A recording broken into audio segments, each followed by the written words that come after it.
Good afternoon, everyone. Welcome to an early April Committee of the Whole, which was to accommodate the Easter weekend next weekend, so a little earlier than we usually meet.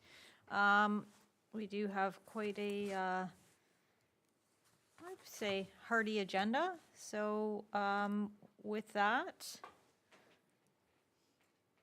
I will ask for an adoption of the council agenda. It is moved by Councillor Hunter, second by Councillor Jorgensen. Be it resolved that the council agenda as presented on April 15th, 2025 be approved as circulated.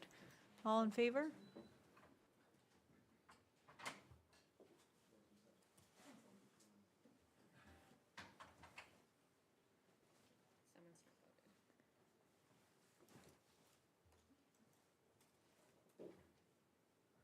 Okay. That carries. Thank you. And then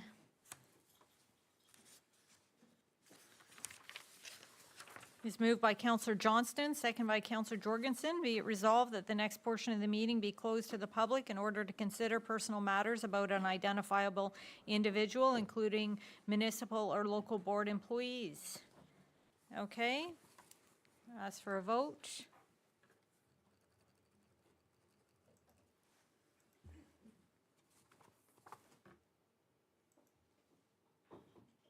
That carries. Thank you. And we will resume an open session at 3 o'clock.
I'd like to get started, please.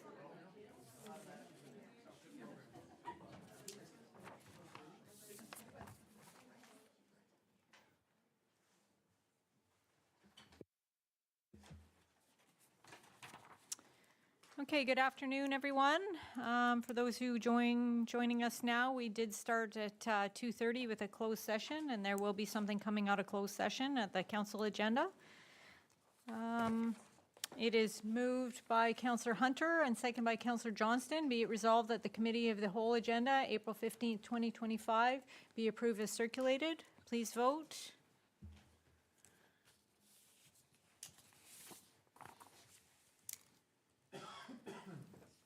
That carries. Thank you.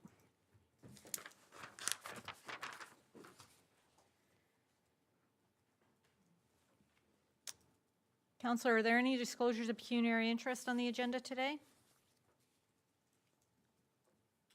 Councillor Varney? Yes, through you. Deputation number 4.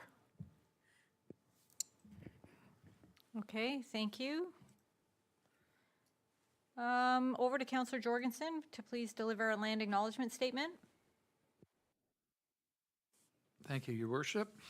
We would like to begin today's meeting by acknowledging the First Peoples who, for thousands of years before us, were and are still the keepers and caretakers of this land, where we now live and work, and in particular, the Chippewas of Rama, Wata Mohawk First Nations, and the Moon River Métis. We are dedicated to honoring Indigenous history and culture, and committed to moving forward in the spirit of reconciliation and respect with all First Nation, Métis, and Inuit people. We recognize all the generations of Indigenous people and their historic connection to this place, and we are grateful for the opportunity to gather here at this time. Thank you. We do have 4 deputations today, and I'll just go over the rules for deputation. So we do allow for 10 minutes, and then we open up the question period from members of council to the person making deputation. So with that, I will invite our first deputation, Donna Kearney from Hospice Muskoka, to come up for a Hospice Muskoka update. Welcome. Hello. Always nice to see you. It's my pleasure to be here and thank my board and a staff member to come and support me in this. So, first, I'd like to start by thanking the Gravenhurst Mayor and Council for advocating for Hospice Muskoka at AMO and at Roma, and your work has resulted in us getting funding, base funding, I should say, for 7 of our beds. So thank you so much for your hard work and your commitment to bringing the awareness forward to the provincial government. At this point, we've had about 715 or 750 by this point, because our occupancy is so high, people who have called Andy's House home. So it's been our pleasure and our privilege to be able to serve them at the most vulnerable point in their lives. Before Andy's House opened, we were serving largely Bracebridge and to a lesser extent Gravenhurst community. Since Andy's House opened, we've been able to incorporate 19% of our clients coming from the Muskoka Lakes area, and still serving the largest proportion of Bracebridge and then Gravenhurst. So we do have some plans for growth, and this is the topic of my presentation today, so that we can ensure that as many people who need our services will have access to them. Our last fiscal year's operating model, so the fiscal year that just ended, we had 10 funded beds, 3 of them funded by the Ministry of Health, 7 funded by MAC, and those beds were occupied 95% of the time. The partnership with MAC saw a reduction of palliative ALC at the hospital by 88%. So that's 50% less cost than it would have been if these people had died in hospital. So the hospice has saved a lot of money to the healthcare system. Last year, we provided end-of-life care for 218 people. The average length of stay at Andy's House is 20 days. This year, starting April 1st, we have 7 funded beds.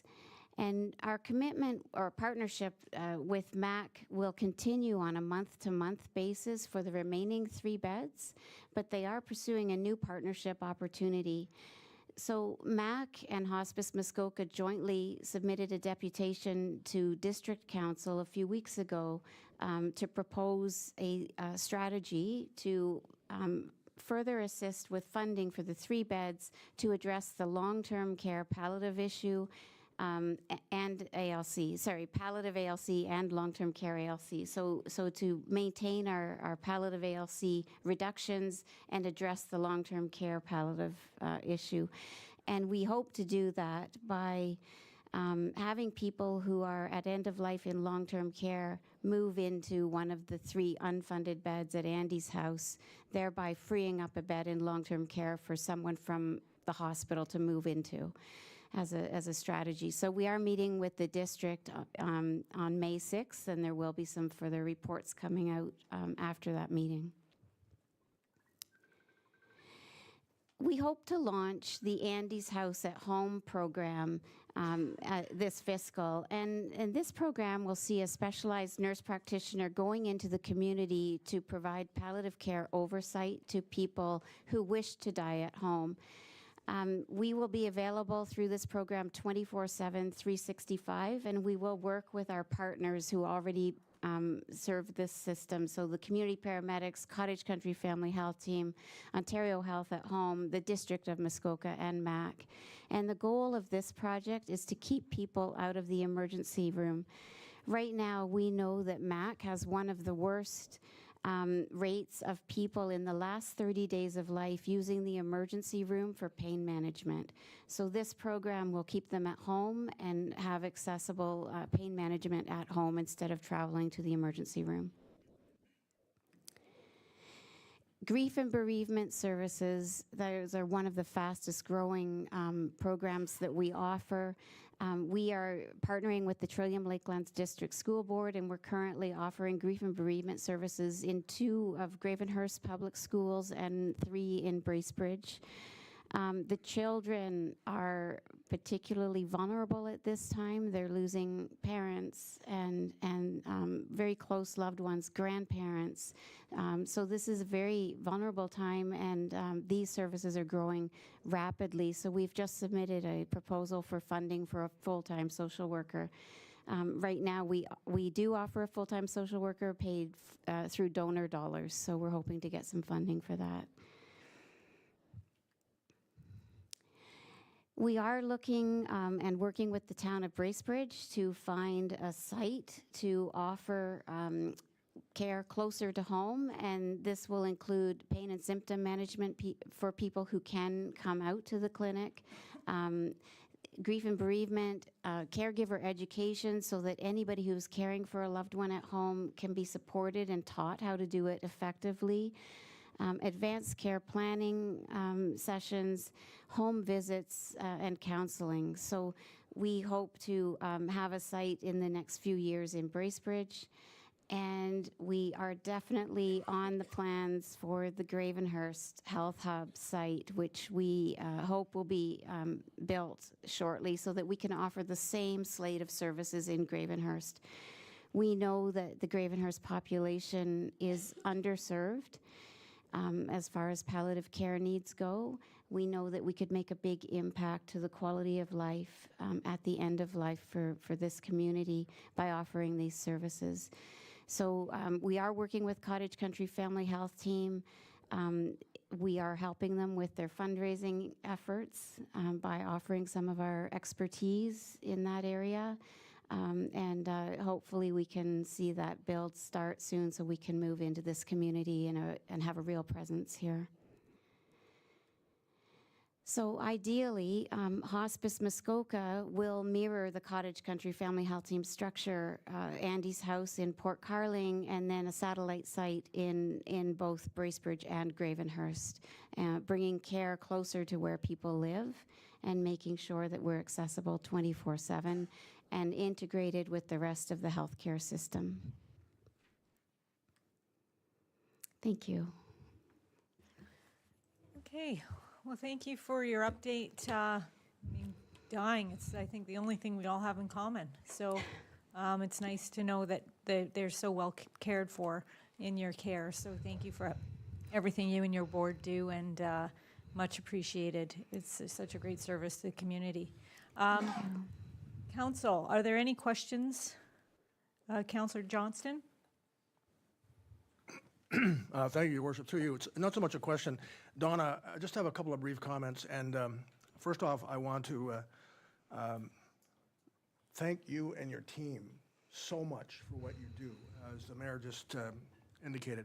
I mean, to use your word, vulnerable, you are helping people at the most vulnerable time in their life. There isn't anything that municipalities or organizations do to people out there that I think has the impact of that, because it is, as you said, at the end of their life. That's number one. Number two, your work in getting people out of long-term care at the hospital. You've been working with district. This is a big problem for us, so thank you for your contribution in that. And then the other point I just wanted to comment on was the idea that you can have Andy's house at home is just amazing. Again, if you getting them out of the hospital or emergency room and being able to die in a hospice. I had 3 family members in the last year that died in a hospice, and the quality of care they had and the end of their life could not have been better. And so to take this additional step and have the wonderful care that you and your team do while they are in their own home, thank you for that. So thank you and your team for everything you do. Thank you so much. Thank you. It's our privilege. Yeah. Thank you. Councillor Cairns? Thank you, Your Worship, and through you.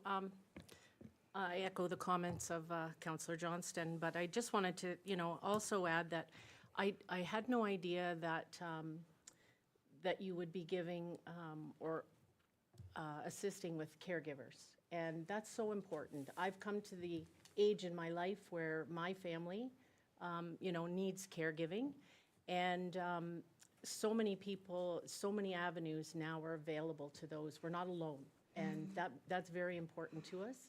It's very important to so many people. I think, when I was younger, I didn't really think about, at some point there was going to be death in my family due to age or whatever. And it's so important that we have that service available, the support that's needed, and just knowing that, you're right around the corner is such a blessing for so many of us. And I do appreciate everything that you and your team does. I'm looking forward to,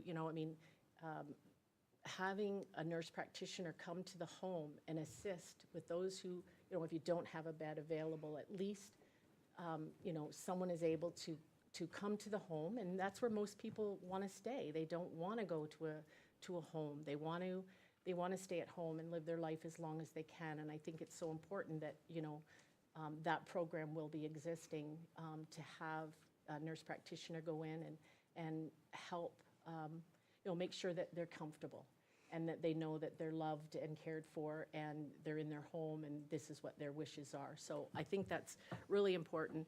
I know it was really hard for me the other day. I had to sign with my mom a DNR. And so to that, it really makes a big difference to know that you're here and that you can help us through it. So thank you.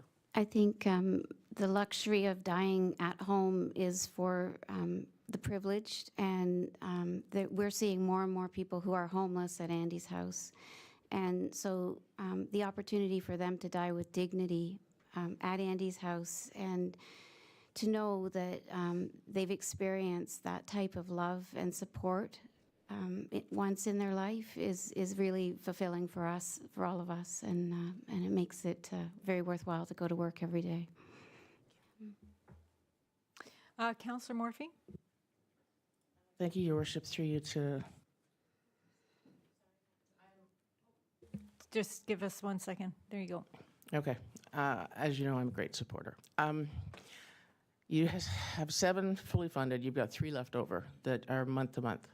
You've got 3 municipalities up there that are taking advantage of the current location until we get our own, and thank you for that. Do you have a concept or strategy or how you want to fund these 3 beds? Like, is there an idea? Are you just holding golf tournaments, or do you want some consistent way of funding those beds? The proposal that MAC and Hospice Muskoka made to the district was a partnership proposal, and those 3 beds are absolutely required. Right now in April, we're at 145% occupied, so people are leaving and somebody else coming in the same day. We need those beds funded, and if it has to be a 3-way split between Hospice Muskoka, the district, and MAC, then that's the way it needs to be until we can secure full government funding. Okay, Councillor Varney? Thank you, through you, Madam Mayor. I'm supportive of what all the other councillors have said, but I'm also very pleased to hear that you've got the idea of social work for children whose loved ones have passed. And that's, mental health is so very important starting at a young age, so I'm really pleased to hear this is happening as well, so thank you. You're welcome. Councillor Moore, if you had something to add? Just one last question. Do you have an alumni program with people that have stayed at the hospice? I get letters from where my dad was, and just random donations, and it works because we've taken advantage of it. Thank you for that idea. As it turns out, our new fund development manager is sitting here with me today, so I'm sure she'll be all over that. Thank you. And you leave with an idea. Wow, that's great. Thank you. We're always better off for hearing from you and the great work that hospice is doing. And I think that we have, in principle, committed to the build next door. And we expect to see that unfold, see some big things happen there. So whatever we can do to move that forward, we are doing. So thank you. And we look forward to having a physically closer partnership with you. So thanks again for everything. Thank you for your ongoing support. Thank you. Okay. Now we're going to do a complete 180, and we're going to talk about goose control at the park. So I will now invite, I do have your name here, I'm sorry. Michael Von Katz. Kate, Michael Von Katz. Okay, see, I said Kate's, you said Katz, tomato. So from the Wildlife Management Group, welcome. We're Thank looking you very forward to much. hearing from you today. Well, thank you for having me here, councillors and your worship and ladies and gentlemen, to have the opportunity to discuss something very close and dear to all of our hearts, all right? Me especially, because I do this every day, all day long. So I'm the owner of the Wildlife Management Group and subsidiary Municipal Wildlife Control. And we're going to talk about the goose management program. That's a science-based approach as a pilot project for the town of Gravenhurst. And it's a proven program that we've used for the last 13 years in municipalities from Welland right through Barrie and Orillia, all across Ontario. So the benefit to Gravenhurst is that you've got the cream of the crop of the level of quality that we've tried at different places, and now it's refined to be implemented in Gravenhurst. So the program is science-based, and it is based on the biology and the behavioral characteristics of geese in this local flyway. So geese in Gravenhurst might respond differently seasonally than the geese do on the shores of Lake Ontario and the GTA. Seems that we've had nesting down there for a month already. We even have goslings in some locations because it's been that warm in some spots in Niagara. So there is a slide presentation. I'm not sure if the clerk had time to set it up. Good? Okay, dynamite, right on. So we're going to start by a little lightheartedness regarding geese in this world and other places. So they are native species. They're a protected migratory bird under the Migratory Bird Act. So everything that we do in any municipality is governed by the Migratory Bird Act through Environment Canada. So we have to comply to what those rules are, but again, look at what opportunities we have from an integrated approach in our own ecology. So in Canada, in North America, we have 4 administered flyways. Now this data is a little bit, it was first published in 2006, but the goose populations have gone up and they've come back down throughout the regions, and they're about those numbers again.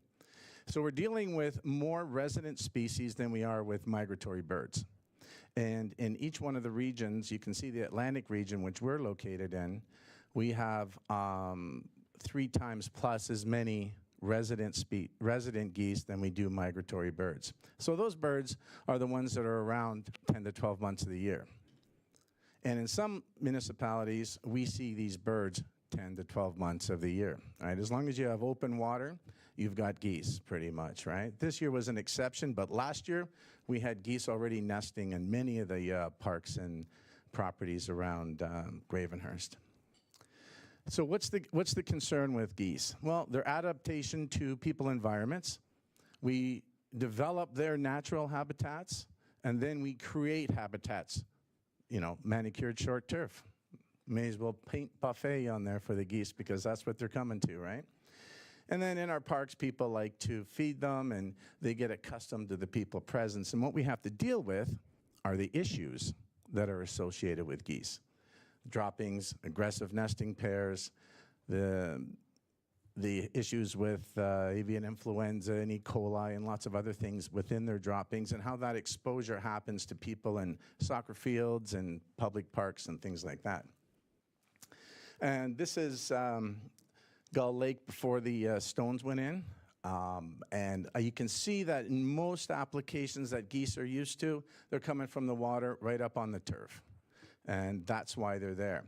This is hard to see, but it's a publication by the Center for Disease Control showing the different bird species and the diseases that are associated with them, and onto the people and animals in urban environments.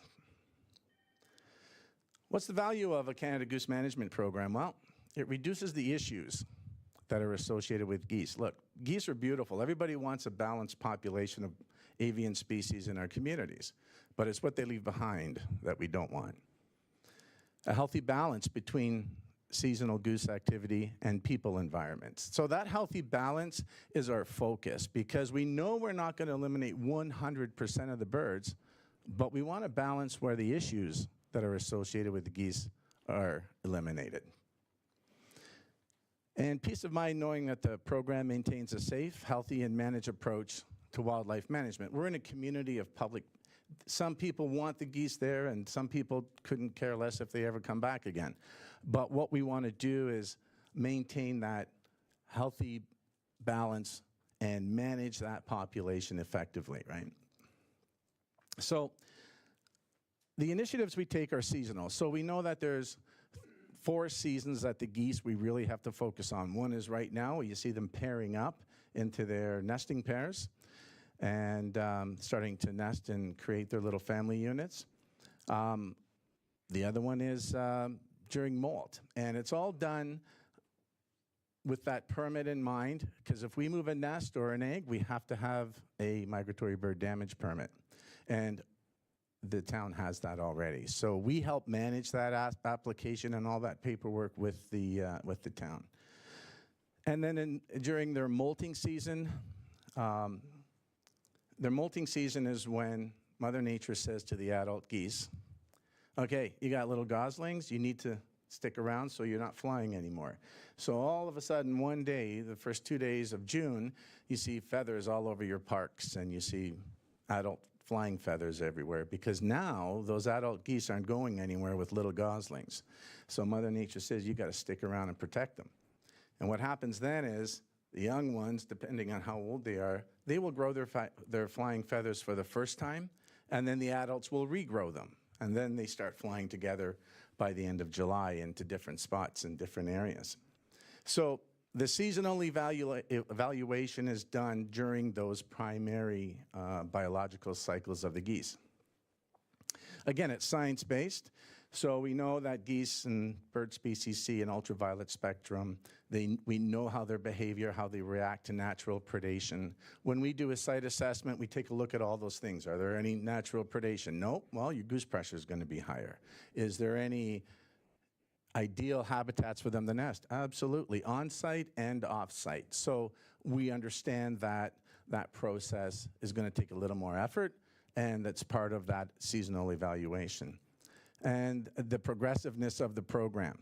So what a big part of our program is documentation.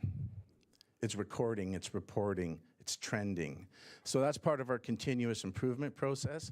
We implement a plan based on an assessment. We monitor those controls to see if they're effective, and we change them to make it effective as part of the objectives of the program. So it's all part of the continuous improvement process. Some of the things we do, we're out in the water in boats doing assessments, watching to where the geese go after we implement our controls, and we record all that information. This we just went over. One of the things that we do in a lot of our municipal sites is overwinter assessments. So they ask us, why are you there in the wintertime? Well, we're actually counting for any goose activity. Like I said, last year, we had goose activity over winter. This year, not so much, but we still had some.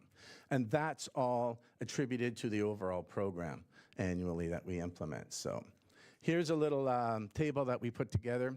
This was for the city of Stratford, and it was based on the months, the biological behavioral cycle of the geese, and the types of controls we implement during those monthly stages of their biological cycle. So adult harassment is pretty much from March to May. When they're molting, there's not a lot we can do under the Migratory Bird Act because they're there to protect their young ones. And implementing controls on non-flying geese, you have to be very delicate in what you do. So under permit, there is a technique, which we'll talk about, that we will review in doing with the operations department here in Gravenhurst, and we'll get on to that in a second. That's typically what our service vehicles look like. They're well identified. They're equipped with laser lights. They're equipped with LED lights and an avian digitized bird distress call. So if you're at the parks and you hear something that sounds a little bit like a seagull in distress, it's going to be our vehicle. But part of the program is to train those geese to understand they're not welcome there. And our tools will educate them so they know that when we're around and then we're not around, they will not want to be on those sites. Like I said, this program is a proven program which we've used in Barrie, Orillia, Welland, St. Catharines, Hamilton, all over Southern Ontario and Central Ontario with great success. Like we've had 90% reduction in goose issues at designated parks. Again, that's a Barrie location using a laser. And the humane tools, the geese never get hurt. We just educate them not to stick around. So that's one technique. It's habitat modification, and we will be working with the operations department in installing silt fences. Now, this is a serious silt fence, but other forms of silt fencing with the township of Wimmera kept the geese off of this particular park right on Lake Simcoe, right near the Narrows, for most of the summer last year. So it's a technique that we recommended, we researched, and we implement, and we're going to try that in a couple locations here in Gravenhurst as well. This is our stationary solar, our laser light. It's a solar-powered unit. We're actually planning on putting one of those on the grandstand, or that floating grandstand down there, and it's going to, at nighttime, it gives our nighttime control. And you move geese at nighttime with any form of control, you'll get 5 times the results than you will with any daytime control. So again, this is a new tool we developed, And it's a proven technique. Like I said, geese see an ultraviolet spectrum. So they see that light, we see a dot, they see a big stick come around. And it works very effectively. And in the goose's mind, it says, this is something that we don't want to stick around with. And I don't want to bring my goslings to this particular area when this is happening. So one of the things that we do under special permit during molt, as a last resort, as Environment Canada likes to hear, is relocations. So that involves when we have off-site nesting pairs.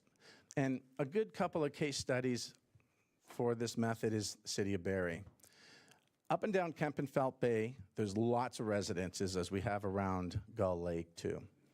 And the people that have those properties don't usually show up or start doing anything in their backyards until May 24th, around the end of May. By that time, we have goslings that are 4 weeks old at least. And they've been feeding in their backyards and loving it there. And we've had no issues on any of the city parks up until then. Then people start going outside and they start pushing the geese away, get off my property, and their own methods of controlling them. And where do they go? Right to the city parks. That's where all the green grass is, and that's the biggest green spot in the whole shoreline. And then we've got 220 geese that we haven't had all spring long. So what do? We apply for a special permit from Environment Canada, and we remove the entire family units. And how we do that is with a humane approach, compliant to Environment Canada's standards and Migratory Bird Act. And in order to get that, we have to have other forms of controls in place to show that we've done the diligence in making sure that the geese don't want to be there. And we have to provide them with a proper assessment showing that they're coming from off-site nesting spots. And here's a couple of pictures of what a relocation looks like. So we herd them into a little pen, so to speak, with snow fence. And then it's just simply guiding them into an approved trailer where the geese go in, and we take them to Club Med for geese in the shores of Lake Erie. And that's exactly what happens. So we've done it for Township of Romero, we do it for the City of Barrie, we do it for St. Catharines, we do it for Welland, we do it for a whole bunch of cities in Southern Ontario. And like I said, it's not the only thing we'll do. We'll never get a permit if that's all you're relying on. You have to have other forms of control to make sure that happens. And the difference between the programs that the city's implementing this year and what you've done in the past is that it's more science-based. It's beyond running the dogs at the park every once in a while. It's very focused on the ecology, and it's very science-based. And this is where the geese go. So when we let them out, it's ideal goose habitat. So our seasonal assessments allow us to determine what we're going to be expecting in the springtime, like now in these agricultural fields that surround the region, and in the wintertime for overwintering geese, so we can prepare for the springtime controls and the mitigation. So data recording and monitoring is key to evaluate the trend of the geese on sites, of the success of the control techniques we use, and part of the continuous improvement process. So we can set benchmarks and say, okay, in 2025, this is the numbers that we were getting at this specific time. 2026, we've got less, and moving forward, you can manage the program and focus on the things that you need to focus on. So in review, it's an integrated humane approach conducted under permit from Canadian Wildlife Service, professional services using proven tools and techniques, and provides a healthy balance between wildlife and people in our parks in Gravenhurst. That's it. Well, I do know how to tell time, but I did let you go over. Oh, I know, I yap on. I think we were all so interested. So I think that was a really interesting presentation. I know that we all know that there is a problem with the geese at the park. I'm glad to see that it will be addressed humanely, although it does remind me of when my dog went to the farm a little bit, then loading up the the trailer of geese. But I will ask if there's any questions for our expert, because it sounds like you have done a lot of research, and I believe in science, so I appreciate the scientific approach. Thanks. Councillor Cairns? Thank you, Worship, and through you.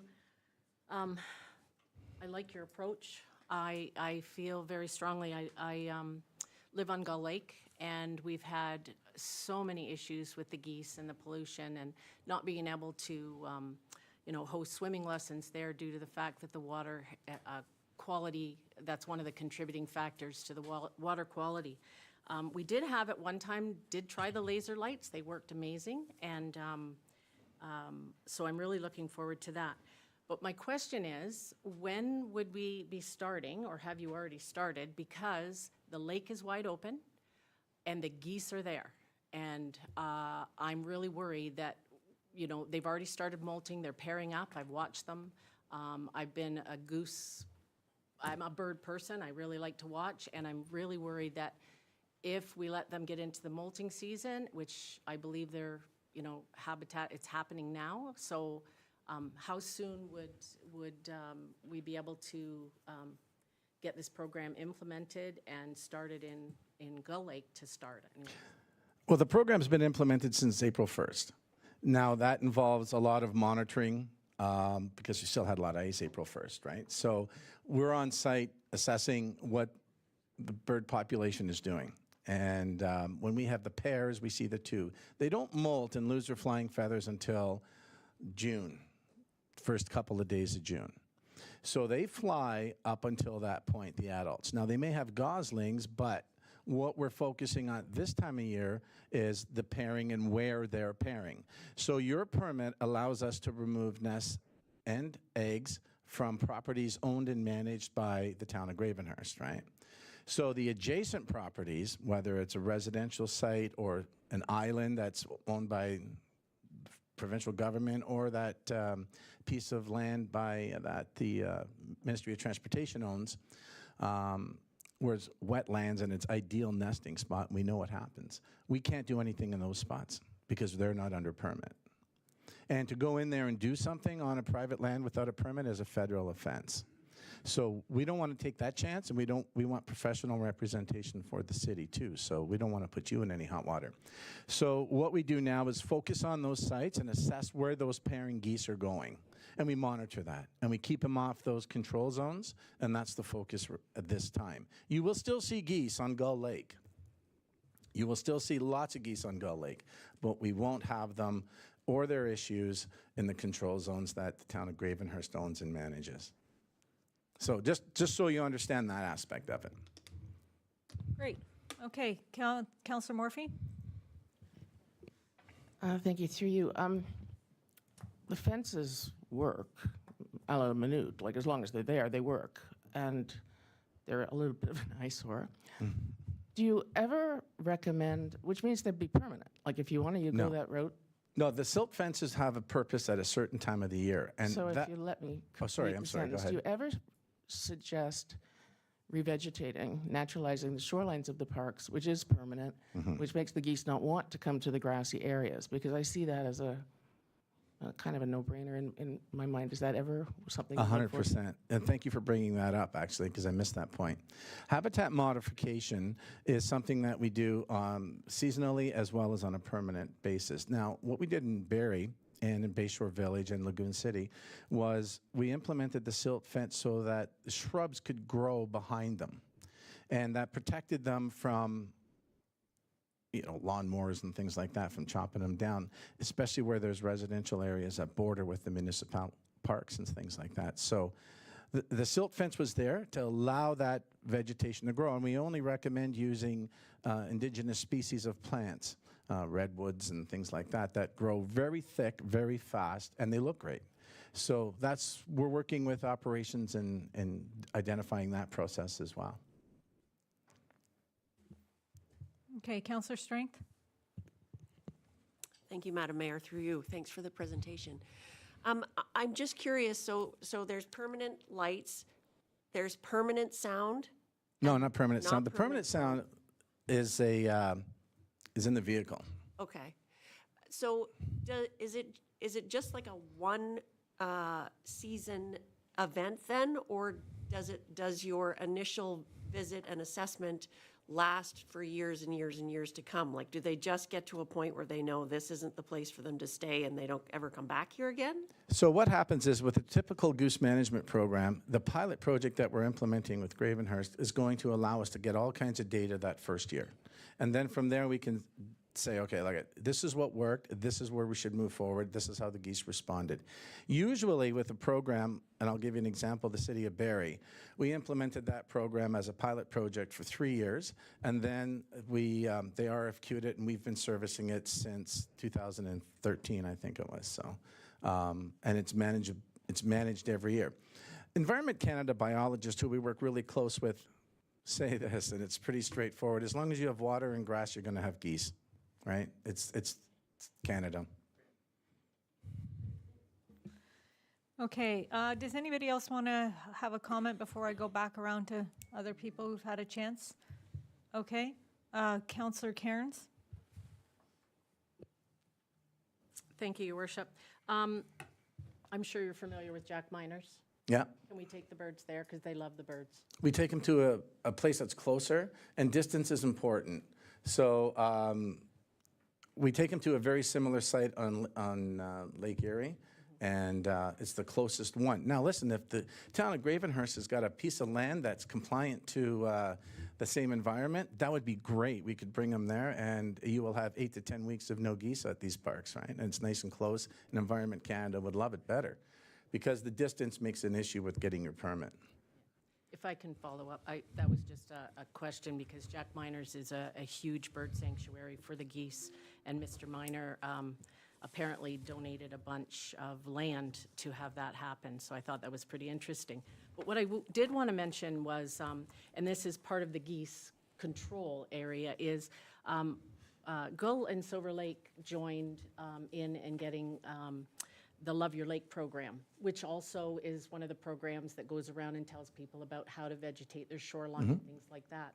So I think between the two programs, we should hopefully have way less geese. And so if anyone's interested in the Love Your Lake program, let me know, run through the district. So it's an awesome program. Cool, excellent. And I just got my report back from my property, and I'm going to do a little bragging here. I've let my shoreline grow when we first bought the house. Thought it was very important to, manicure it and make it look beautiful and down the hill. And we had geese coming right up to almost our back door. I haven't seen geese on my property in a long time, except for one. And one had a broken wing, and I felt very sorry for it. And we didn't feed it, but we did allow them to just rest on our property on the shoreline. But otherwise, they don't come up because of the fact that, our shoreline's vegetated and things like that. In Gull Lake, now I'm sure with all of the tree damage, we're going to find, and some of their habitats that they have nested before are going to be damaged, and they won't be nesting there. So that may be another, hopefully, good thing for us. But thank you very much. Okay, I'll go over to Councillor Morphy. You have a question? I do, thank you, through your worship, to Mr. Van Kates. I just have one quick other question. Does it affect other species? Because we know the loons hatch in June, beginning of June. We ask the boaters to keep the weight down because they nest. So do other species, I'm not a bird expert, will they be affected by this, or do they tend to make their nests in different, not on grass, different areas? Excellent Like, are we- question. Excellent question. Thank you. And one of the things that we do during each one of our services is a little assessment to determine who's around other bird species, non-target organisms, right? So the days of using really aggressive pyrotechnics that you may have been familiar of in the past, some municipal sites using, is gone. So that's why we switched to the laser lights, which are directed for geese. And during our assessment of the service, if there's any other species around, we will take appropriate action not to disturb those guys. And that inventory of bird is done during our initial assessment. Yeah, good question. Great. Anybody else have any other questions? Okay, well, thank you. again, I think we are all looking forward, later in the agenda, we are also talking about, well, we have to move our swimming lessons. In part, we believe because of some of the waste from the geese. And so we look forward to seeing what happens at the end of this year, because I think, we trust the science and hopefully it will show up in water quality. So, Maybe you won't have to move the swimming venue. yes. Well, we appreciate you coming today and sharing Thank you very your much again. Appreciate it. information. And thanks to Andrew's team for arranging you to come and tell us all what's going to unfold. Excellent, thanks. Great, thank you. Okay, so moving right along.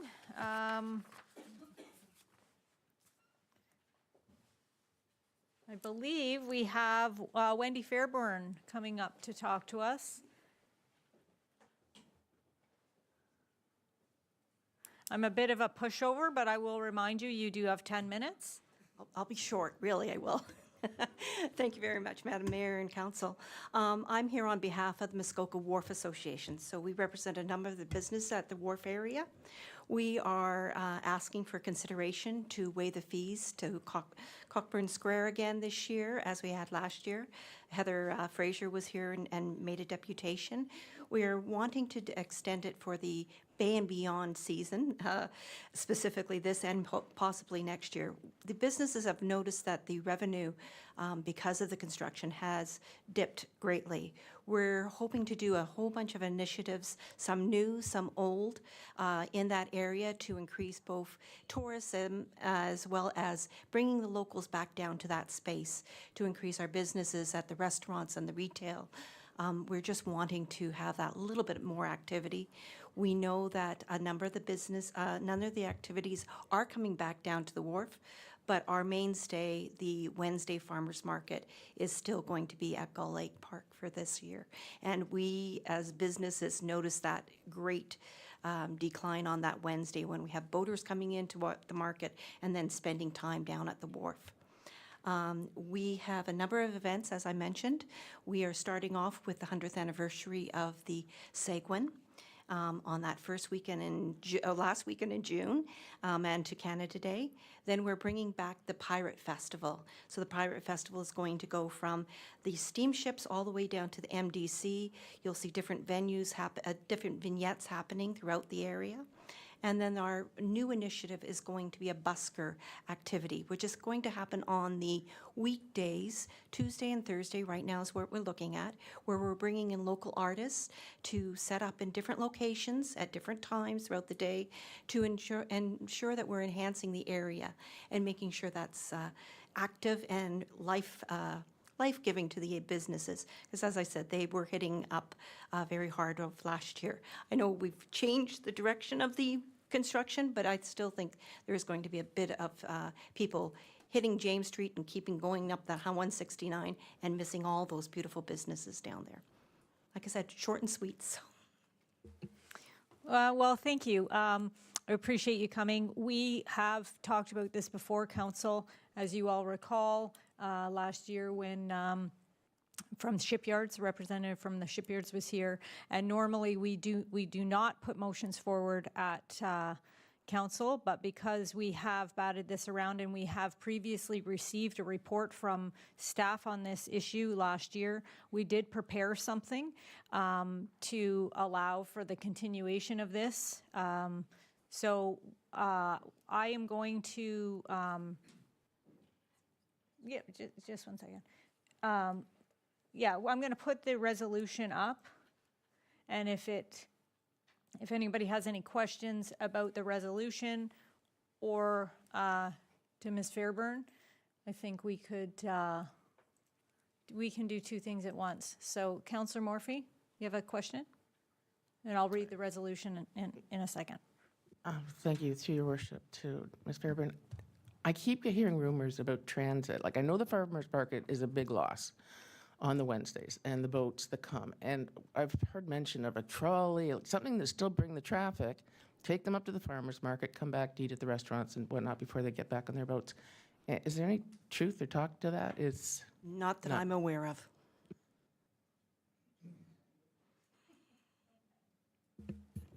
So we'll try and stick with the ask, specific to the ask today.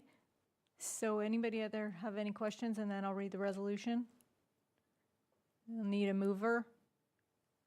Councillor Strength and Councillor Robinson. Whereas the Bay and Beyond construction project is a multi-year infrastructure upgrade focusing on, among many things, the replacement of 80-year-old water pipes, water mains, and storm and sanitary sewers for the town of Gravenhurst. And whereas the construction has had temporary impacts for ease of access to the town's Muskoka Wharf recreation and business assets. And whereas a means to support the Muskoka Wharf business community in 2024, committee waived the fees for the use of Coburn Square when booked by businesses located at the Muskoka Wharf for the duration for the Phase 1 and Phase 2 of the project.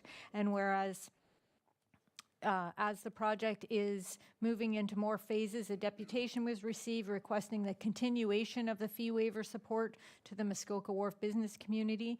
Therefore, be it resolved, committee direct administration to waive fees for the use of Coburn Square when booked by businesses located by the Muskoka Wharf for the balance of the Bay and Beyond project. So that will also alleviate I mean, not that we're not happy to see you, but that will cover you off for next year too if you decide that that's something that you want to do. So again, we talked about this last year. We already received the report. We don't need to reinvent the wheel. Are there any questions or comments on the resolution? Councillor Morphy? Thank you, through you. Do we really want to limit it to just the businesses? Like, what if the local school band wanted to come and play and draw in the parents and traffic and get the fee waived? You only want to limit it to the businesses? Is that what we're thinking? Okay. I would say yes, because they're the ones that will have the arrangement made with our staff. So there's legalities included here, and I'm sure if the Wharf Board wanted to bring in a secondary partner, they could do that under that umbrella. So Yeah. I see a head nodding over there, Director Halford. Yeah, so we want to be pretty clear on who this includes. Which, okay. Yeah. Great. And also, we are working with Timber Beast and a number of local participants in this program, so they will be part and package, but it will be arranged through us. Again, insurance is a big issue. It sure is. So we appreciate you facilitating that for us. Okay, so unless there's any other questions, I'll call the question on that resolution, please.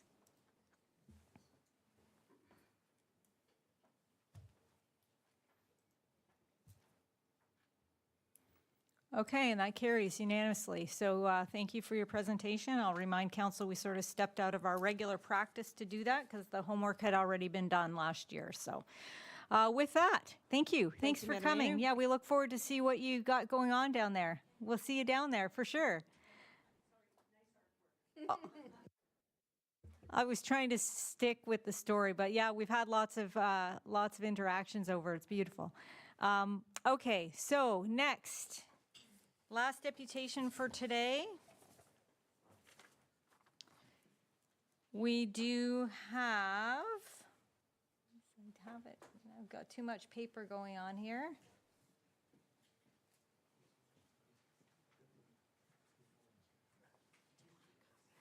Greg Koziorowski. Great, thank you, thank you.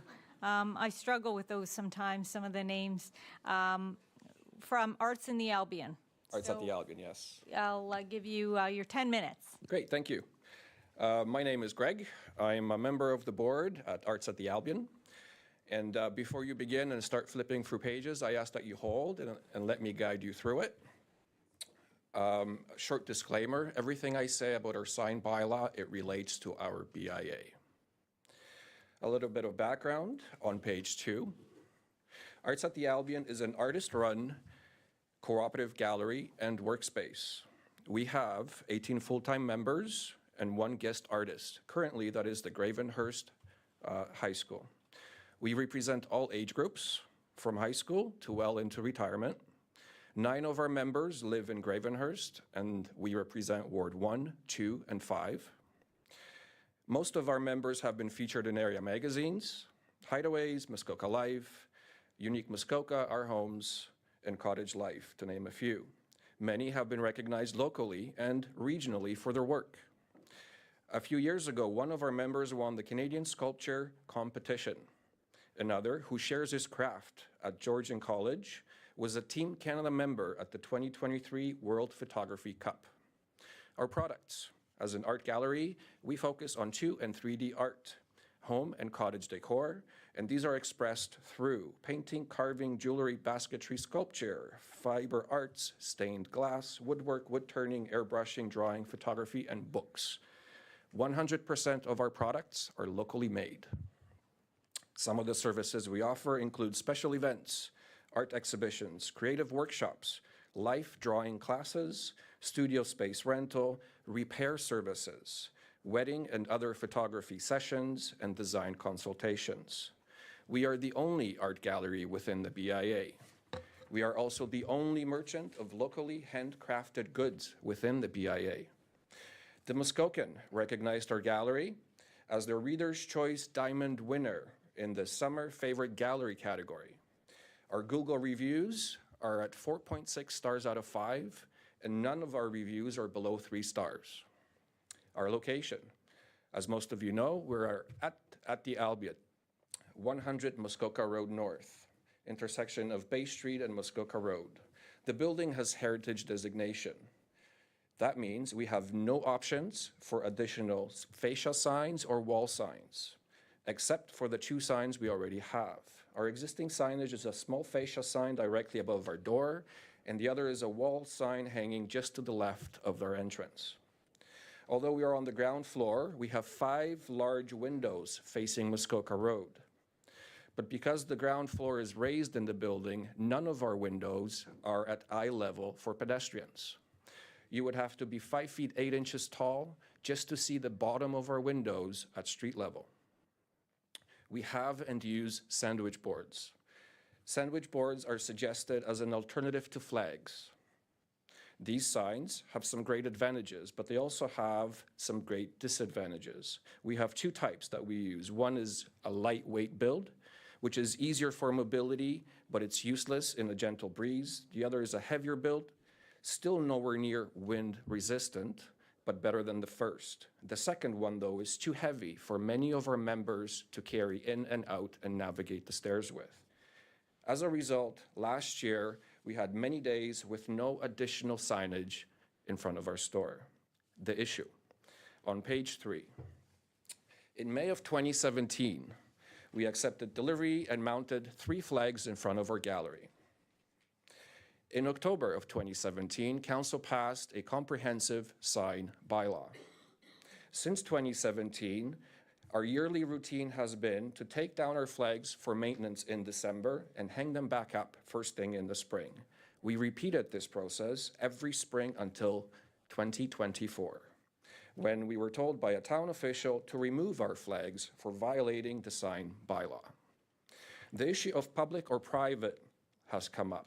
Is the sliver of land that hosts our flags, is it public or is it private? We installed our flags in 2017 after discussions with the previous building owner, who asserted that it was his private land. The current owner has also allowed our flags. At this point, does it even matter if it is public or private land? Our flags have been there for 7 consecutive years with no one from the public expressing any issues or concerns. Surely, if it was an issue, it would have been objected to earlier. And since all public property, ultimately, if it is on public property, all public property is ultimately intended to benefit the public. I can think of no greater benefit for that small sliver of land. Flags on page 4. Flags have been used for thousands of years. There's a lot that can be said about them. I'll keep it short. They are easy to produce, they are easy to install, and they are easy to replace. They are easy to maintain, they are lightweight, and almost of any dimension and shape as long as one side is straight. Most importantly, they are affordable. Many times, they are tens and hundreds of times cheaper and more affordable than the permitted Schedule B signs. There is a reason why NASA did not send a Schedule B sign with Apollo 11. How do we compare on page 5? I have reviewed the sign bylaw of 7 neighboring jurisdictions. Of the 8 bylaws I looked at, Gravenhurst, Bracebridge, Lake of Bays, District Municipality of Muskoka, Huntsville, Penetanguishene, Parry Sound, and Orillia, Gravenhurst appears to be the only one with a complete and strict flag ban.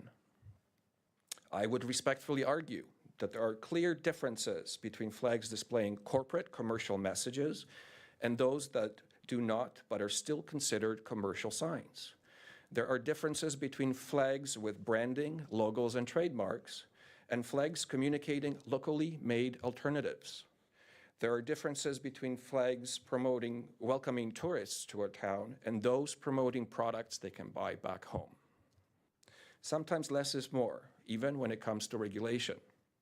If you're interested in seeing what happens when a jurisdiction strategically limits and suspends regulation and allows grassroots movements to take hold, look no further than Hamilton James Street North, pre-pandemic.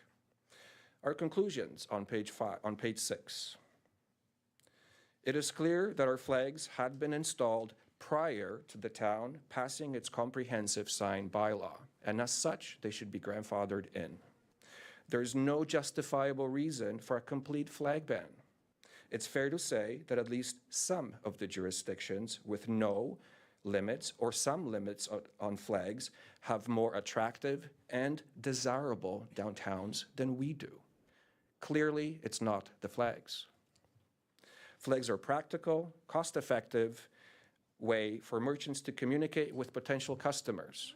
Flags animate the streetscape when there are few pedestrians present. Our asks on the last page. We ask that this council permit Arts at the Albion to rehang our 3 flags in front of our gallery, irrespective of whether or not they are on public or private land. We also ask that council make some amendments to the sign bylaw, bylaw 23-31. We ask that council amend section 4, ban signs, to only include flags that contain registered brands, logos, or trademarks, or flags that display open or sale, and no 2 or 3 word combinations with the word sale. So, final sale or spring clearance sale. We ask that those signs not be permitted. Limit all other flags to 2 per storefront. We also ask that council amend section 610 of the bylaw, which describes the size, number, location, and type of sandwich boards, to remove subsection E, which states that sandwich boards must be, quote, resistant to wind. I will argue that no such signs exist. There are only 2 ways to make a sandwich board wind resistant. One is adding a ridiculous amount of weight, which makes it impractical for everyday use. And 2 is adding mechanical anchors, which is banned under this bylaw. Bad regulation is susceptible to misuse and unnecessary liability. And our final ask is that council amend the existing fee schedule to make the $200 exemption permit application fee refundable in instances where an application is rejected for first-time applicants, and or allow first-time applicants to amend and correct their applications and resubmit. I will argue that this will give merchants greater flexibility in exploring alternatives and options to promoting their businesses without being penalized or taxed for it. And I'll answer whatever questions you have. Okay, thank you. Thanks for your presentation. I appreciate the time you put in. I will remind council that we did in December that there was a policy based, that's when we approved the policy, which is a application-based staff sign bylaw exemption. And so considering waiving the fee would be a reconsideration because it hasn't been over 6 months. I just checked with the clerk. And so I just wanted to let you know that we did just pass that in December. So, Counselor, are there any questions for the deputant? Counselor Hunter? Thank you, Your Worship, through you. I'm just wondering if you require all 3 flags or if one would suffice. Well, we have 3 flag posts already in the ground, and then we have them set up as they flank each of our 3 main windows. If we leave one, do we leave the middle one? Make it look kind of balanced? Do we leave the one on the left or the one on the right? We're asking for all 3 because the posts are already there, and we have the flags ready to go up. Thank you. Okay.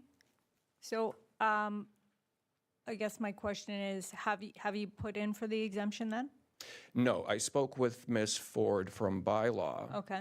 And we agreed that if that is what council wishes, I will submit an application for the exemption. That is the policy as it stands right now that was passed in December. Right, So, right.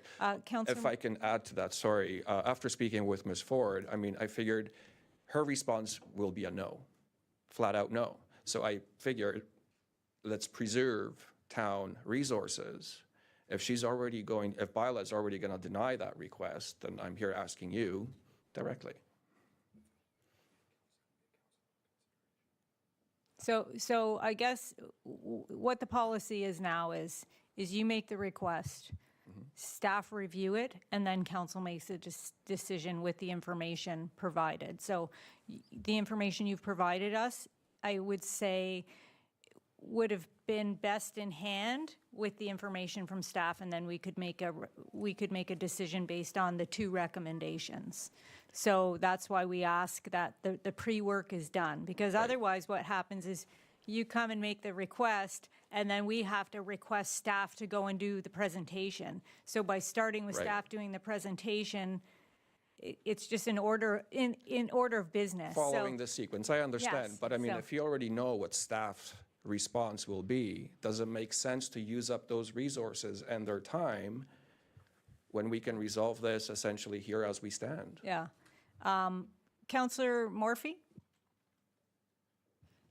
Thank you, Your Worship. Through you to, I just wondered if Director Halford had anything to add to the conversation, because I think we have some changes in the works coming along, do we not, with the sign bylaw? No? I'm mistaken? Okay. Through Your Worship, no, there's no changes. The only thing that, as the mayor mentioned, was that because of the marked increase in the number of exemptions that have been requested to the sign bylaw of late, we initiated, as per council's, not official direction, but there were comments made about there needing to be a more streamlined approach so that you had the information in front of you so that you could make an informed decision when these exemptions were requested. Therefore, staff came up with a process, and you approved that process and the fee, nominal fee to cover the administration of preparing that work. So yeah, no, that's, there's no additional changes occurring to the sign bylaw currently. The process as it stands now is if an applicant would like a sign, they submit their application, and then staff will review it to confirm whether it complies with council's approved bylaw or not. And we let them know you can change that in compliance with the sign bylaw. Or if you'd like to keep it the way it is and it doesn't comply, then you can submit an application for an exemption, and then we will bring it forward. So. Follow up? Yes, thank you. Okay, so I'm hearing it's a process problem, right? You need to submit the application, the staff needs to make their recommendations, it comes to council, we decide if we want to overwrite that. So there's nothing to do here today. Go. Okay. Counselor Cairns? Thank you, Worship, and through you. So by not having signs or banners or flags, I think that the town, is not really, in my opinion, open for business in some cases. And from what I hear from Ms. Halford just now is that there's been a number of requests from businesses in our community, and I'm sure there'll be lots more to come. I'm just wondering, you know, do we need to reconsider the bylaw? Because it just sounds like, you know, there's so many people that need to let people know that they're open. The downtown is open for business, the wharf is open for business, the, you know, other areas are open for business. So I'm just wondering if a reconsideration, and I understand that, you know, we just made that decision. I didn't vote in favor of it. So I'm just wondering if we can talk about how would we go about a reconsideration, and when can we do that for all signs in the Okay, town? so I've got Director Halford and our Director of Legislative Services each chomping at the bit to answer, but I guess what I would say is any member of council has the opportunity to bring forward, you know, a motion to talk about the sign bylaw. The sign bylaw has been in front of us, I would say 3 times in the last year, and council has been told the same thing. If you want to see changes, bring forward a motion to discuss the sign bylaw. But trying to change the sign bylaw, like on the fly at a council meeting, this is why we put this process in. This is why we put the process in, because we shouldn't be debating something on the fly. The public have the right to know that we're talking about changing the bylaw at the minute.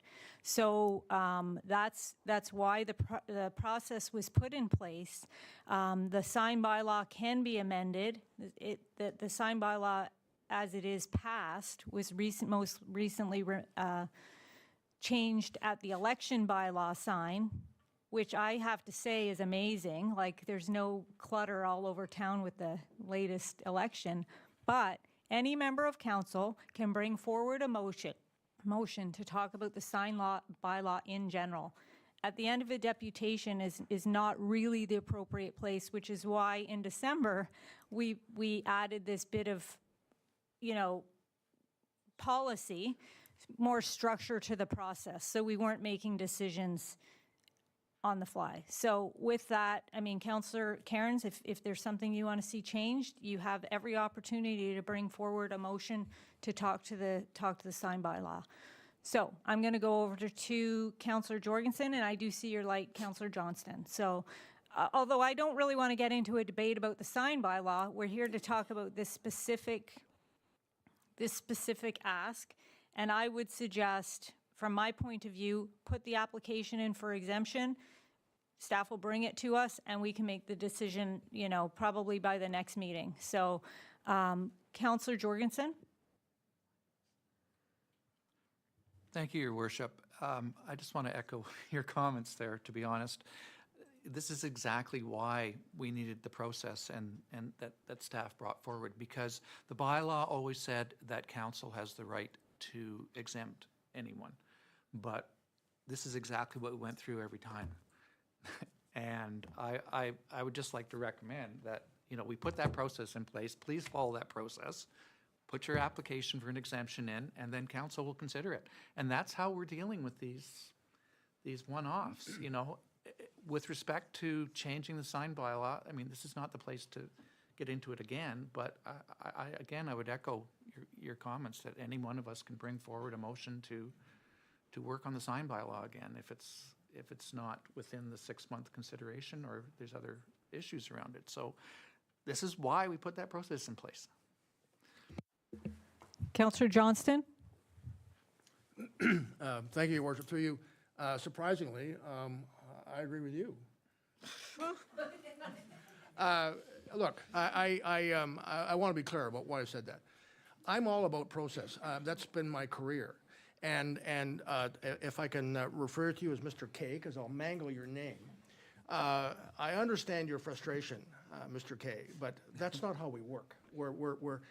I've been in this game long enough. If a council were to say, look, if you think that there's no point in you submitting the application, well, just come to us, right? We will. No, you can't do that. We have a process. I have some issues with perhaps with some issues that we might look at amending, but I agree with you, Your Worship, and with my colleague here. the process has to be followed. So I just want to say, as you did, Your Worship, submit the application. There will be a report on that. It will come to council, and we can have a discussion about that. And on the other amendment, or the other issue was amendment to the bylaw. As you said, that can be done. Any one of us can bring a resolution to council and have that discussion. So we have to follow the process. We do. I don't know why you're saying you don't often agree with me, but anyway, I thought we were kindred spirits.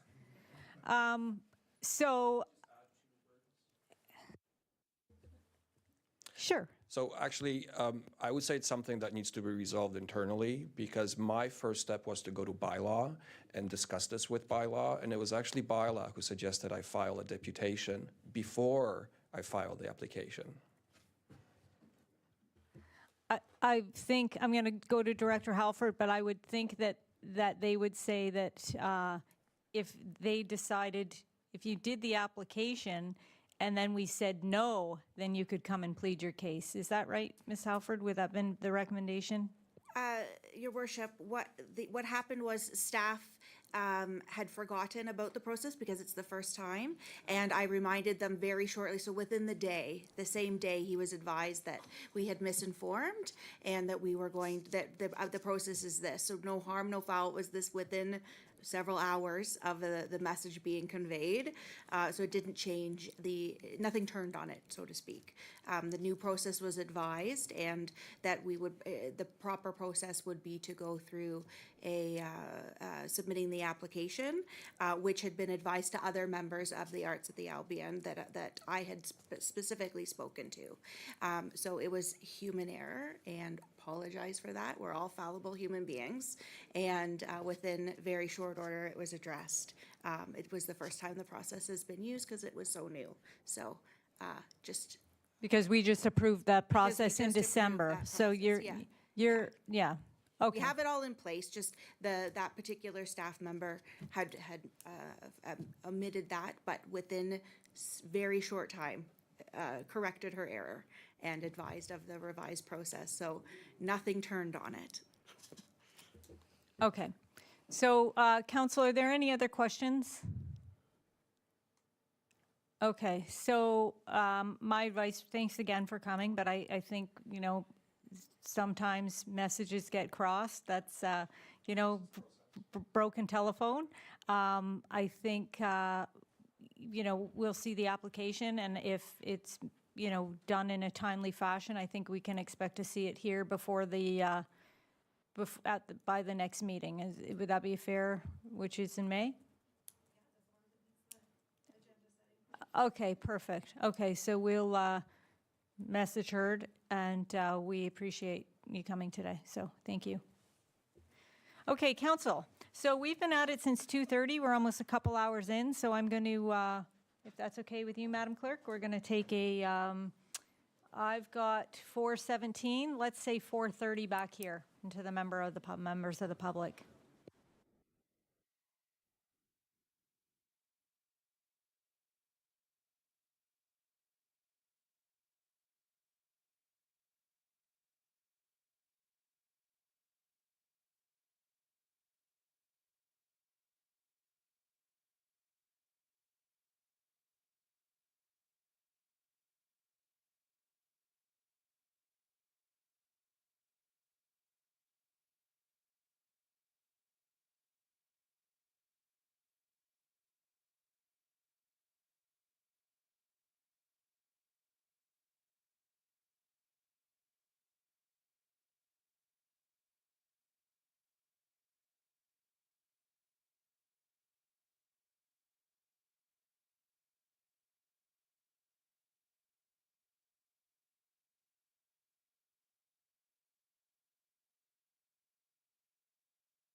Okay.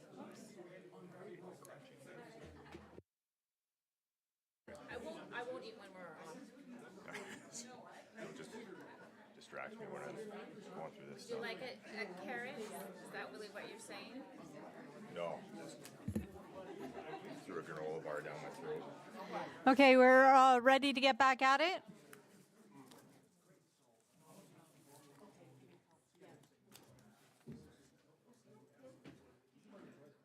Okay, so we're back. Thank you for that break. I think we all needed to get up and stretch our legs for a minute. We're moving right along to the consent agenda.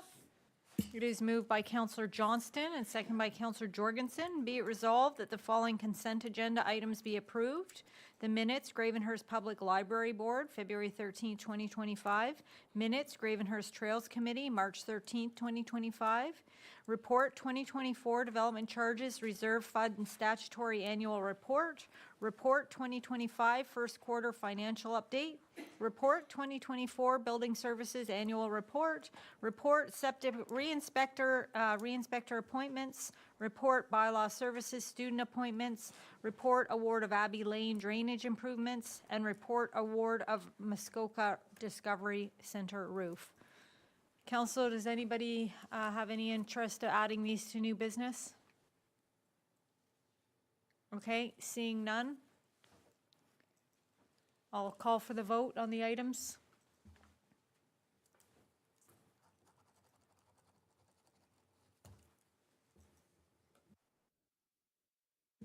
That carries, thank you.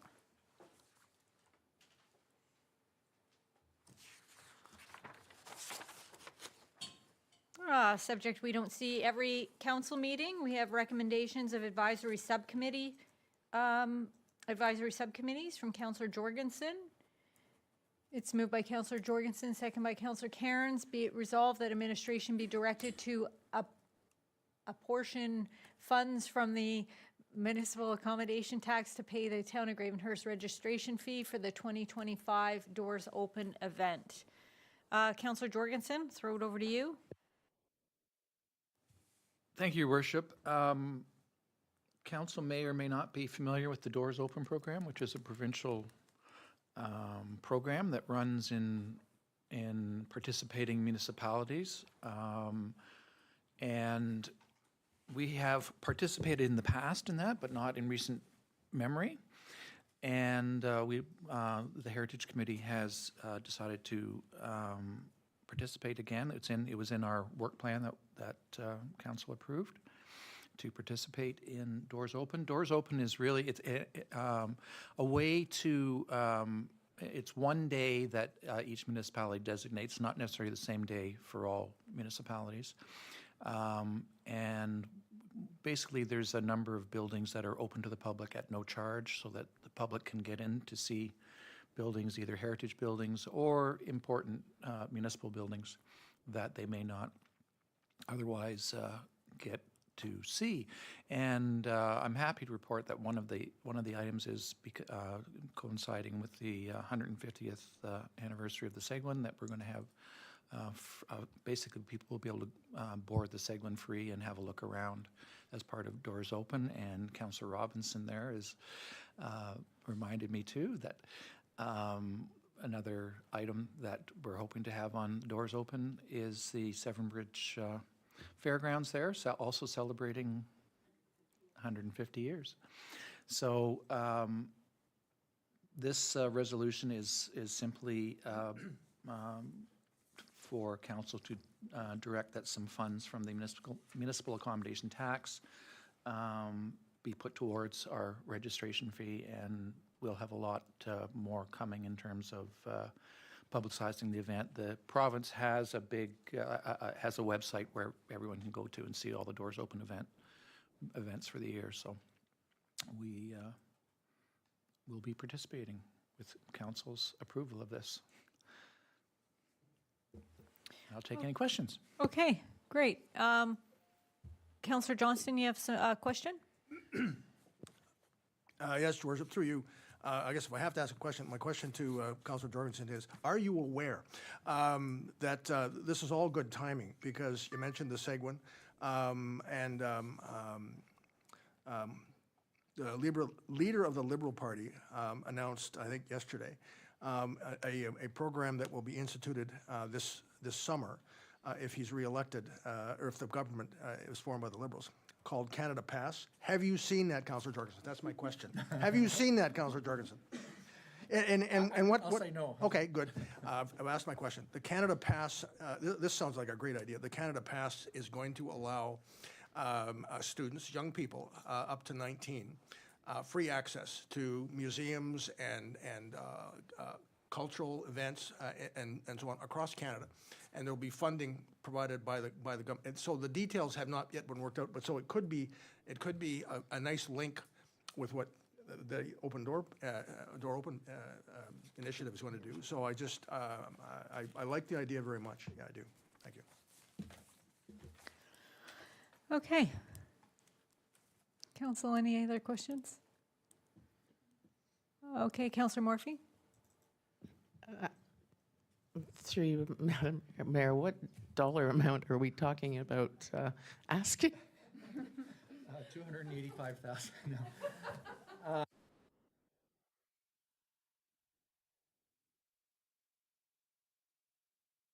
But I think it's nominal. It's not anything.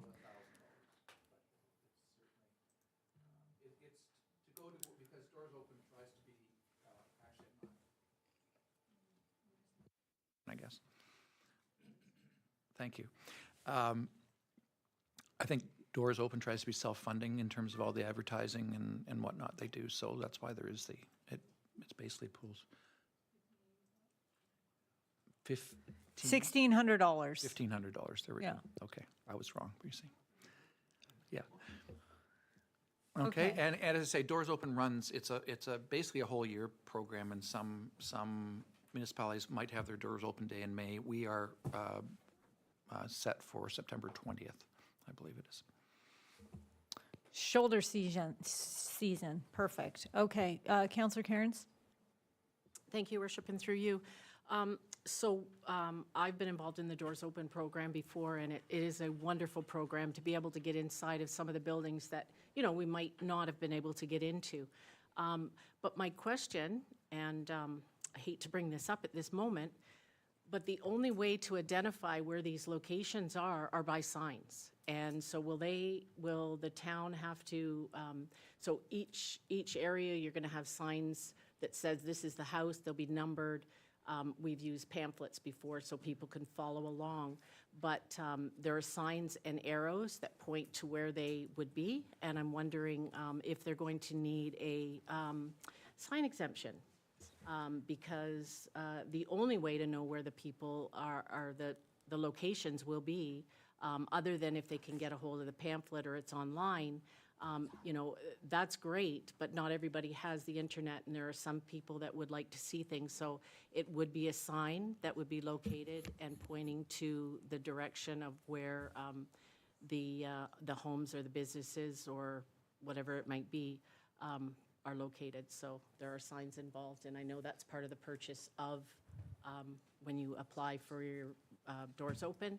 That's part of the process, is the Doors Open signs. Okay, so I would suggest that these are temporary special event signs, which are exempt, and also this is our event, which is also exempt. So I don't think signs is going to be an issue. Okay, perfect. Thank you. Okay, anybody else? Nope. Okay, so I'll call the question. I think it's a good use of the funds, after all. Tourism event. Tourism should pay for tourism. Okay, and you all agree. Perfect. Thank you.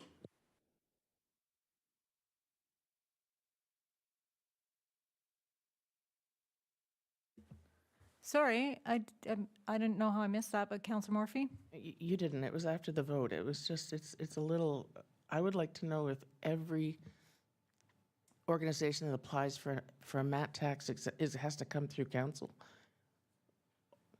Don't you just go to the MAT people and they say yes or no? Will every time it come to us? Mr. Lucas, and you can keep the microphone because you're up next, I believe. But I asked the same question. Through you, Madam Mayor, this is the municipal portion of the MAT tax, as opposed to the Municipal Service Corporation separate entity. So in order to take advantage of unplanned expenditures from the municipal portion, this direction was required through council. So that's the difference, is that they didn't follow in the application process through Tourism Gravenhurst. Okay, thank you for clarifying that. And like I said, I believe, oh yes, you are top number one on CAO. I was going to call you top banana. CAO verbal update. So, Mr. Lucas. Thank you, Madam Mayor. Once again, a copy of my speaking notes will be sent around to council that'll provide a bit more detail than what I'm going to go over here today. Really, again, I try and get in front of council once every few months to try and provide a bit of an update on municipal operations, projects, policies, just as another tool of communication for council and the community.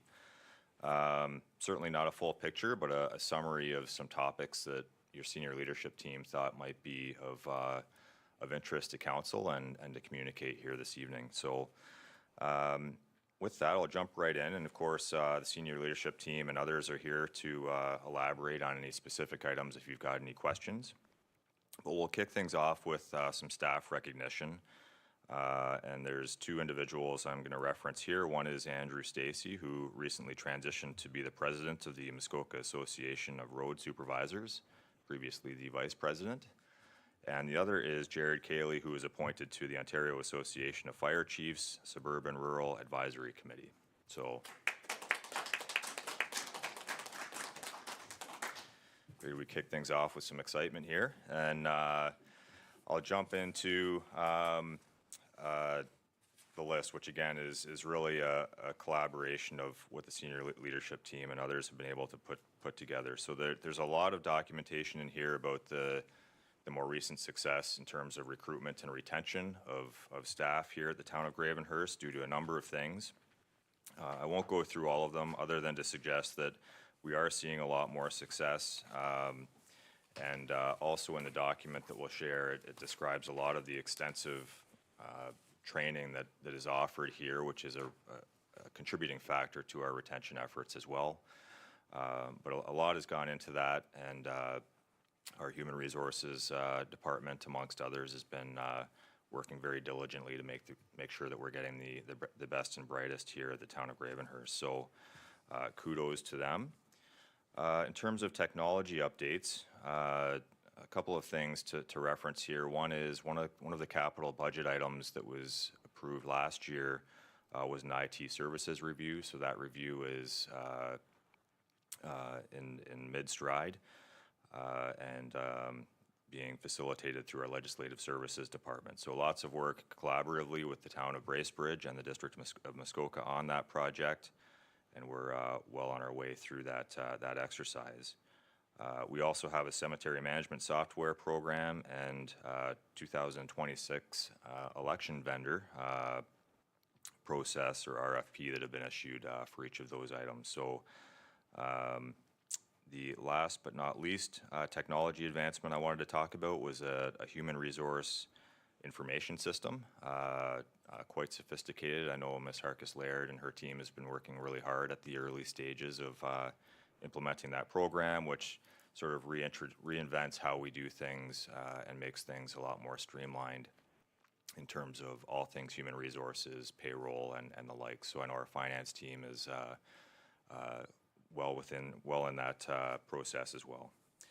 In terms of programs and partnerships, the Service Delivery Review, Council will remember they approved in February, I believe it was, of this year, and we've hit the ground running with that document in terms of early implementation. Strategy Corps was retained to do that process and, of course, presented to you in February on what the details of that are. A couple of other items, the Muskoka Regional Center property, as you can appreciate, probably that disposition process, which was not going quickly before, was certainly stalled as a result of the provincial election.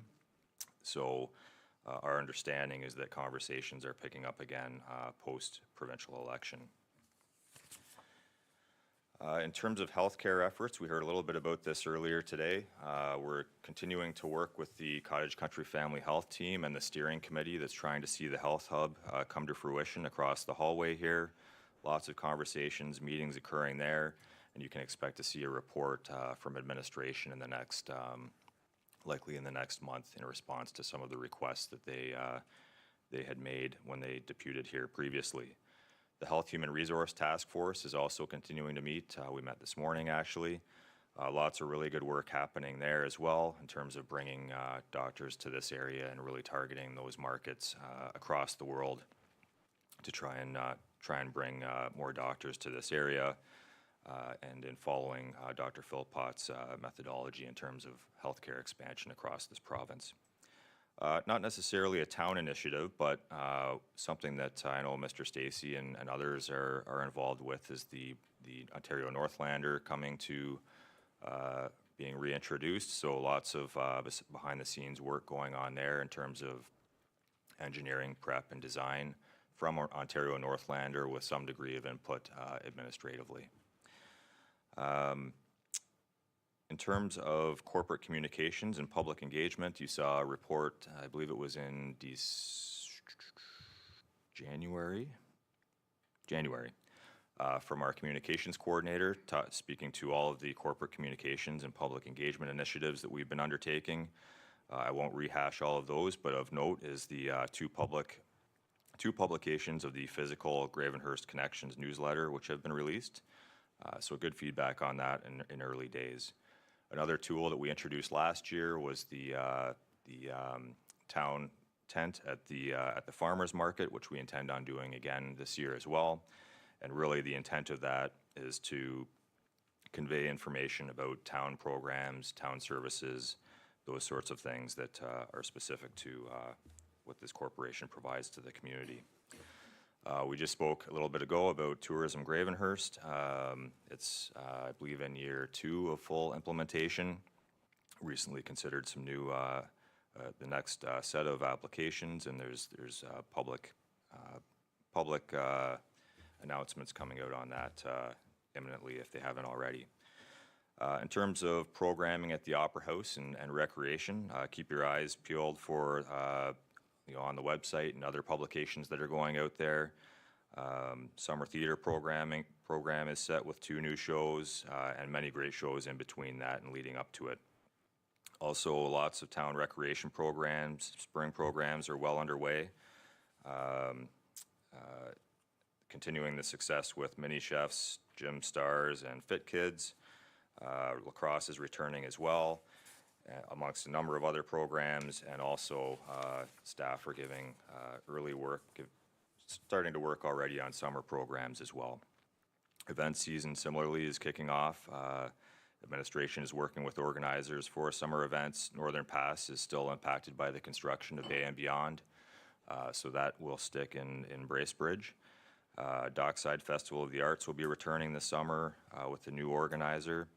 Administration is working on plans, of course, with on the Mayor's Tea, Canada Day, and planning for Cinema Under the Stars as well. New this year in Gravenhurst is spring and summer ice. Ms. Patterson could speak to it far better than I, but early uptake has been much higher than even we expected. We, of course, have an agreement with Muskoka Bay Golf Club, who have sort of a base rental there, but all of the other ice time is going very, very quickly, including the daytime ice times as well. So really good response there. And then, of course, there's emergency management. Of course, we had I won't go through all of the details here. We had a special council meeting about the first emergency, and then had our debrief on March 26th, which then led us into another emergency, which we're still recovering from. But the after action was really, really well attended. Some really, really good conversation, lessons learned. We had 35 stakeholders who attended that emergency response debriefing with lots of good lessons learned, which we were then able to bring right into the emergency, which followed days later. And we'll get into that debrief at a later time. A couple of other things. We've got an updated and launched civil wedding program. And I know our legislative services team is working with economic development as well to be more of a sort of one-stop shop wedding type of, provide that type of offering. Another sort of neat thing here at the town is that the Public Works Advisory Committee and the Muskoka Discovery Center launched the Public Arts in the Town Hall initiative, which we've spoken to on occasion here within these chambers. And then last but not least under this topic is the food cycler program, which council directed and applied some funds to through the budget process. That will be rolling out imminently, so stay tuned for that. Now moving over to capital projects. The Opera House marquee design is complete and work will begin shortly with the hope of having the new marquee built by the end of May. There's some drainage, of course, the Oriole Crescent drainage improvements, which is a planned large diameter culvert upgrades. You can tell Mr. Stacy wrote this. And realignment of existing drainage course is currently being jointly tendered with the District of Muskoka, Lawrence Street water main upgrades. That tendering period closes near the end of April. Similarly, the roads rehabilitation strategy is well underway. This year will focus, the focus will be on rehabilitating sections of Baseline, Peninsula, and Riley Lake roads. The Fairview Drive storm sewer improvements and road rehabilitation project was awarded at the March Committee of the Whole meeting, and construction is slated to start the week of July 7th. Similarly, the Abbey Lane drainage improvements was considered recently by council as well, or well, very recently as of this afternoon, and construction is tentatively to start at the beginning of June. Council has mentioned on occasion seeing the new Public Works grader making its way around the town that had a lot of use through the emergency events. So that is exciting. We also have the salt dome replacement. That replacement is occurring and rolling out over the next salt dome. Is that what I said? That's rolling out here in the next month to 2 months. Roads needs study is also well underway. The 2025 inspection of town roads, this visual assessment is being completed in the early spring, is best completed in the early spring as the frost comes out of the ground. We also have initiated the Wharf Outdoor Sports Recreation Hub process, so that will run late spring through midsummer. We also have the Muskoka Beach Accessible Ramp RFQ out there as well for the Accessibility Committee will be informed on the project and be given an opportunity to comment prior to the release of that and construction of it. Musquash Road drainage improvements our construction drawings and contract documents are currently being finalized for tender midsummer. Recent additions to the Species at Risk Act saw a pause to tendering in order that black ash survey be completed. Black ash also came into the North Morrison Landing improvement and has presented a bit of a delay on that project as well. In the FES area, new residential washers and dryers have been delivered to all 3 fire stations and should be ready for use in the coming weeks. New air cleaning units are ordered and will be installed in all 3 fire stations, equipment rooms. 2 new utility pickups have been ordered and are expected to arrive in June, and Station 3's new pumper will be arriving 7 months early, actually. So I know Chief Cayley's quite excited about that. I'll just wrap up with a couple of infrastructure operations updates. Really, with the snow now receding, significant damage to municipal trees, boulevards, parks, trails, cemeteries, and road corridors is being identified.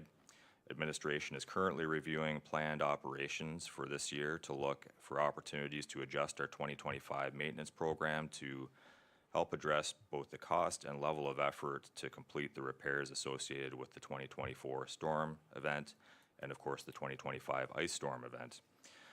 Staff from all divisions have been deployed and are currently working together in teams to expedite that cleanup as best we can.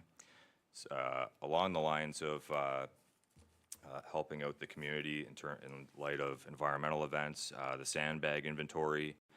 The Public Works Division has been regularly offering sandbags to the community and maintaining a stock of sandbags in the hardest hit areas. Wanted to thank Beaver Creek Institution for their hard work and dedication in preparing the town sandbag inventory. So I think I will stop there, Madam Mayor, and happy to answer any questions. Oh, that's a lot of stuff we've been doing. So thanks to everybody. It's not, we're doers, that's right. Councillor Morphy, you have a question? Thank you, through your worship, to either Director Stacey or CAO Lucas. The Northlander, they said middle of the 2020s. That's where we are, 2025. Have they given you a year or a date or any time when they expect service to begin?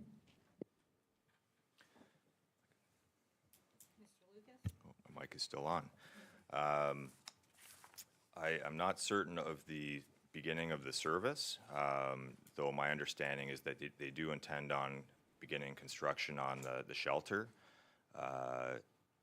late spring, early summer.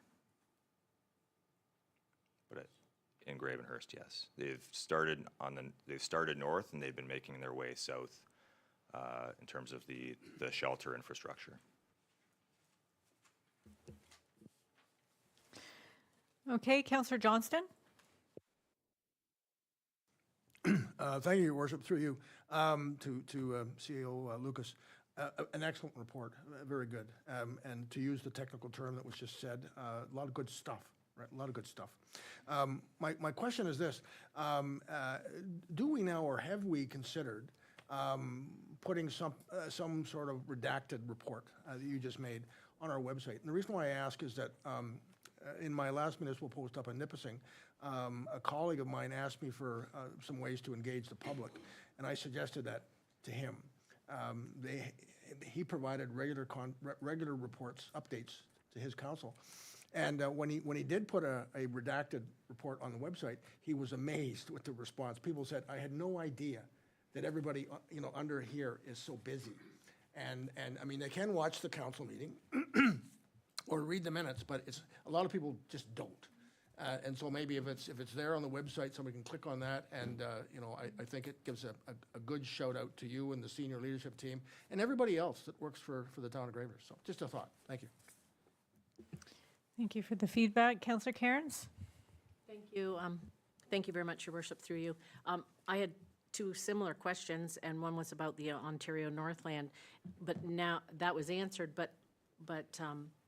So my question now is, because you said they're building a shelter, we have a train station that's, it's a town-owned building. I didn't know if they were going to build a shelter in a different spot rather than, because I didn't know anything about that. I didn't know that they weren't going to use our train station as they have in the past.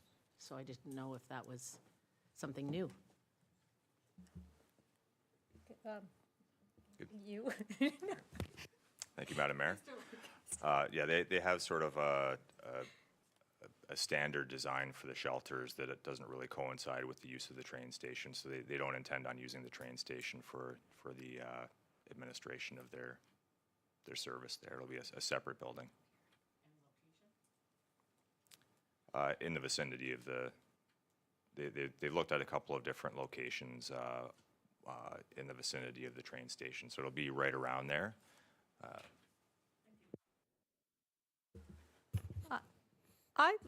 I've heard this information. I thought that it came, where did I hear it? Because they're building something just north of where the station is on the other side, aren't they? Is that not what we've heard? Like, wasn't that reported to us? I thought it was, no? Maybe it was at one of the train meetings that I went to, because there was a couple, so, yeah.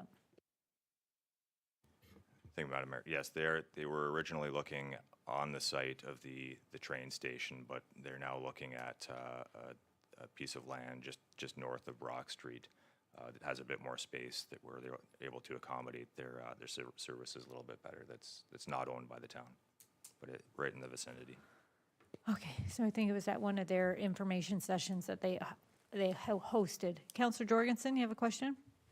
Just to add to this, I think the kiosk, part of the reason behind it as well is that you'll be buying your ticket right there. So all of the electronics and whatnot are in this shelter, if you will. That's their plan, and to standardize that along the whole line. That's why they're not using the train station. Okay. Anybody else have any questions? All right, so that was just a verbal update. Madam Clerk, is that right? There's nothing to receive and approve, so thank you again for that. Lots of information and lots of work being done. Okay, so moving right along, it's moved by Councillor Morphy, second by Councillor Robinson. Be it resolved that report number INF 2025-05, RE Highway 11 North entrance closures be received for information, and that committee direct administration to proceed with the public notice process to enact a bylaw to formally close the south entrance to Manson Cowbell Lane and the north entrance to Mitchell Road, both currently accessible from the Highway 11 North corridor. Director Stacey. Thank you, Your Worship, and I'll keep my presentation relatively brief. I think the motion speaks for itself, but in a nutshell, to provide some context for council, MTO is considering, or will be, rehabilitating sections of Highway 11 corridor next year. From Cowbell Lane up to the Cache Lake overpass. Through that analysis, they also, as part of their due diligence, is to look at their on-offs at along the highway there and to review data that they have on file from a risk standpoint. Through both an engineering analysis and based on data that they had available to them, the conclusion came that one location at Cowbell Lane and one location at Mitchell Lane, due to poor geometrics, should be closed. That will still leave one access. Both of these access points currently benefit from two locations, which doesn't make entirely sense, but in the interest of safety, they're looking to close one of those locations at Manson and Mitchell.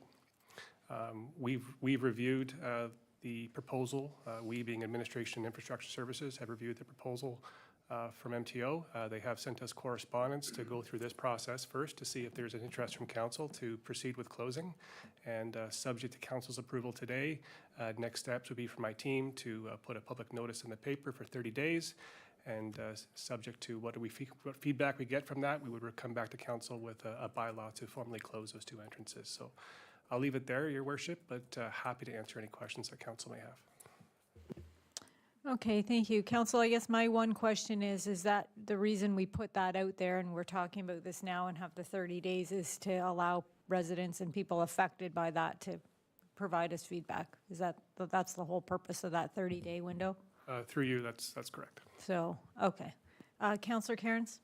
Thank you, through your worship. So it's an MTO project that wants us to close it. Who pays for those closings? Is it up to the municipality to go and do the work, or will the MTO be doing it and paying for it?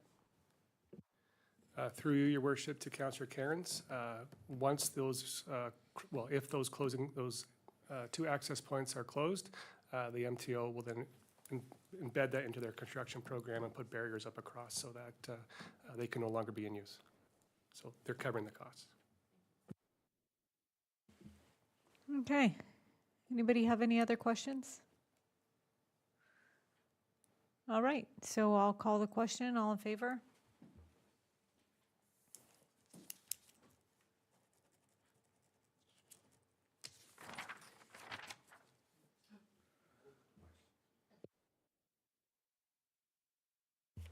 And that carried. Thank you. Okay. So, I believe our last report of the day is moved by Councillor Strength, second by Councillor Varney. Be it resolved that report number RAC 2025-03, RE Swimming Lessons Summer 2025 be received for information, and that option 1 be approved as the recommended option for swimming lessons for the 2025 season. Director Patterson? Thank you, Madam Mayor. So this report is a follow-up item coming out of the budget deliberations to inform committee of the issues that are impacting lake water quality at Gull Lake and the related impacts that it's having on swimming lessons as we're seeing increasing issues over the years. Historically, we have run swimming lessons for the residents. However, we have noticed and tracked diminished water quality at the lake, and it is posing health risks to swimmers and increasing the issues that we're having in offering swimming lessons to our residents. Last summer, we did try to relocate lessons to an alternate location. However, with the way the swim area is zoned, we cannot do anything in the deep water. Therefore, our lessons couldn't be passed, and we had to hand out refunds to the majority of our participants. We do recognize that learning to swim in a lake is an important service that's provided in areas like Muskoka. However, it is becoming more challenging from a customer service and health perspective. In recommending the adjustment that I'm recommending through the budget process and again today, my position is the same. Transitioning the lessons to the Y pool for one summer while our infrastructure team implements the Goose Management Program and tracks that program to see if the impacts are making a difference to the water quality, will still provide the service to the residents. They'll still learn the techniques they need to learn to swim. And we can hope that the increased measures that this program is going to provide is going to make a difference to the water quality or partially make a difference to the water quality. I've included in this report the charts showing the average is increasing in the wrong direction for the counts for E. coli in the water. So as much as that we can do to try to mitigate that with this new program, hopefully it'll help. It is a contributing factor, the geese feces, to the water quality, but is not like the main factor. So I've had conversations with the health unit, and they have advised that there are several factors that contribute to the quality of water, and rain is the main one, considering all of the water that washes into the lake from all different parts, coming up from downtown all the way down to Gull Lake. It is a big contributor to the water quality issue that we have, as well as higher heat levels that we're experiencing over the summers. Waterfowl is there as well. Boat traffic is also increasing in that lake and at the government dock, so that turns up the water, which also increases the counts in the water, brings them to the surface. And shallow, sandy, warm water leads to the perfect environment for any bacteria that's in there to multiply exponentially. So we'll still maintain lifeguards over the summer to maintain the service at the beach for the public. That is an important service that we want to continue to provide. Within the report, I've laid out 3 options. So I did I'd taken what was given to me at the budget deliberations and researched that option further. Option 1, which is staff recommendation, is that the Y takes on the lessons for the summer while we can implement these new measures as a pilot, track the data, have a good report coming out of that to see if that is making enough of an impact to the water without disrupting the customer service and standard for our users, our customers that are coming to do swimming lessons. It'll keep consistency for them as well in a monitored environment that we know is regulated, so we're not going to have to cancel swimming lessons or move swimming lessons if we have issues at Gull Lake. Option 2 is the option where we rent the pool from the YMCA for 6 weeks, whether we use the pool or not. The pool has to be staffed for those 2 hours every day that I would be renting the pool, and we would move to the YMCA if there's a swim advisory. We don't recommend this option. There's multiple reasons. There's inconsistency for the customer. there's added administrative time for calling and changing day to day, potentially, for lessons moving back from the pool to the beach. And it's fiscally, it's costing us money to rent the pool, whether we use it or not. So it could sit empty in the Y. We'll still have staff sitting on the deck with nobody in the pool. And then option 3 is we continue to run swimming lessons as we have historically and just cancel them when there are swim advisories in place. Financial impact on this report would depend on the option that is selected by committee today. The cost would be approximately $9,000 to rent the pool for 6 weeks for the timeframes that I would need to run swimming lessons. We'll continue to work with, again, depending on the option chosen, we'll work with infrastructure and monitor the water quality, and I'll get information from the director and the team that's doing the management to see if there's data to support that it's making an impact. And either way, I will also explore options to see if we can host swimming lessons at another location that isn't as impacted by the water quality issues, to see if we can find a suitable location that makes sense for our customers as well, that isn't outside of the urban area too far.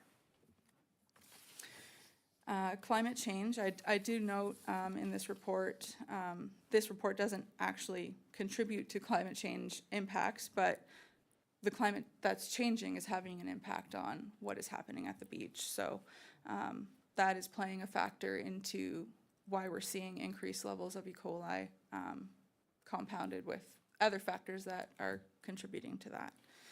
I'm going to leave it there. Happy to take any questions. But again, I'll just say staff is recommending option 1. Okay, thank you for your report. Not much you can say about E. coli, right? Councillor Hunter?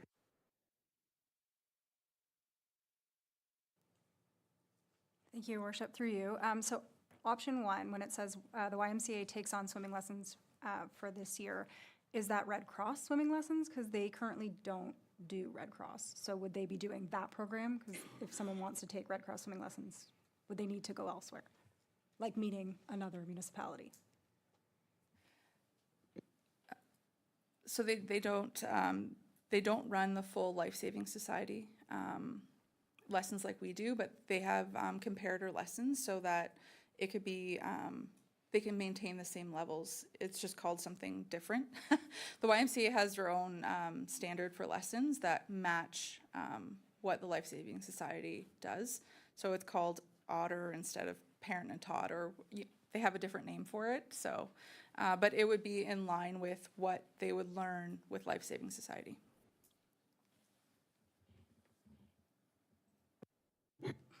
Thank you. Okay, so they could get their badge and say level 3, but it's called Otter or whatever, then they can move on going back to Red Cross or whatever it is, Life Saving after that. Is that correct? Okay. Through you, Madam Mayor, that's correct. So we assess our swimmers if they've taken a different company's lesson like Red Cross or the Y. So we assess them and make sure they get placed in the right location. So seeing that they've completed the same objectives as swimmer 3, say, they would move to swimmer 4. So we would make sure that happens on our end administratively when they re-register with us. Okay, thank you. Councillor Johnston? Thank you, Your Worship, through you. Great report, Director Patterson. Just 3 comments or questions. Number 1, will there be any, maybe you did cover this, will there be difference in cost to taking the program at the Y rather than taking it at Gull Lake? That's number 1. Number 2 is, have you had conversations with any of your counterparts? Are other municipalities in Muskoka, for example, having the same issues with using the natural water mode for swimming lessons and things like that? And my third question was, again, you touched on it. I thought initially you said there was no alternative locations, and then at the end you said there might be. So, thank you. Director? I was on already. Thank you, Madam Mayor, through you too, Councillor Johnston. The cost will be a little bit higher because the Y has their set standards, but I'll be working with them to try to they have different pricing for their members versus not members, so I'll be trying to work with them to maintain a consistent, similar level to what we have for our users. As for counterparts, the only other area in Muskoka that I know of that does outdoor lessons is Muskoka Lakes. And they have not said they had the same issues that we're having. But they also have different location, different lake, different environment around it. So that also changes. Like, we have other lakes in the area here that don't have the same amount of swim advisories, even though there may be geese in those areas as well as Gull Lake. And when I made the comment that there may be options, I will be looking at Muskoka Bay to see if we can expand how far out we can go. But I have to have assessments done through our aquatic manual, so that'll require me bringing in a consultant to check the lakes that we may consider as potential locations, to assess the space to make sure there's like no undercurrents like at Muskoka Bay Beach Park that will impact if someone is out treading water or bobbing out in deeper water. We want to make sure it's safe. So it will depend on that assessment that happens. Councillor Cairns? Thank you, and through you to Ms. Patterson. So you had said it was going to cost us $9,000 to run the swimming lessons, renting at the Y. And then, so you said a bit of increase for the members or the people that want to go into the swimming lessons. And so we've always run on a break even. Not on option 1.